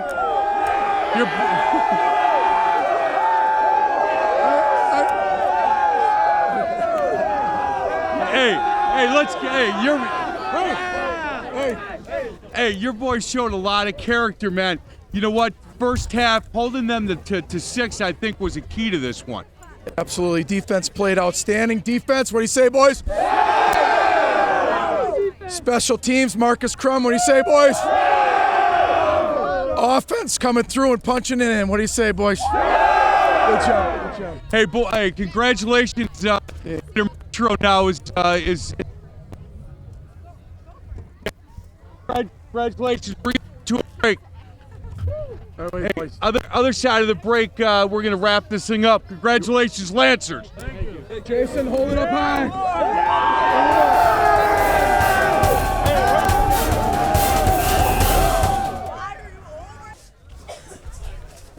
The battle for Brookfield 2011 goes to the Brookfield Central Lancers in overtime, 34-28. They'll be talking about this one for a long time. Here's our player of the game for Brookfield East, Zach Schober. Zach Schober. 55-yard run for a touchdown in the first half there. Carried the ball 34 times for 208 yards, or 33 times for 206 yards, 3 touchdowns. Kicked 2 field goals. Pretty good night's work. Our player of the game for Brookfield East, Zach Schober. And for Central tonight, Jason Mike Tree, the quarterback. Here's one more play for Schober, a long pass that he caught in the first half as well. For Brookfield Central, Jason Mike Tree, the quarterback. He had 3 touchdowns and running and threw for a touchdown, 152 total yards and 4 TDs. So that's a pretty good night's work as well. Plus he's the punter and the kicker, place kicker. Had 5 extra points. Scored the winning touchdown in overtime. Our Players of the Game award brought to you by the Wisconsin National Guard. Schober over 200 yards rushing tonight. East with 365. Defensively, the numbers tonight, LeClaire with 9 tackles and 2 assists for East. For Brookfield Central, and Brooken with 11 tackles tonight. And then, of course, Billy Shem with the 3 interceptions tonight in that secondary for the Lancers. So Lancers come out on top here tonight in overtime. Our final 34-28. Another exciting matchup for you next week from Pulaski Field, a battle of the city conference. It'll be Tech and Riverside from Pulaski next Thursday night, 7 o'clock here on My 24. Our final tonight in overtime is Central on top of East, 34-28. For Mike McGivern, Dick Basham, and our entire My 24 crew, good night from Brookfield. Thursday Night Lights presented by Wendy's.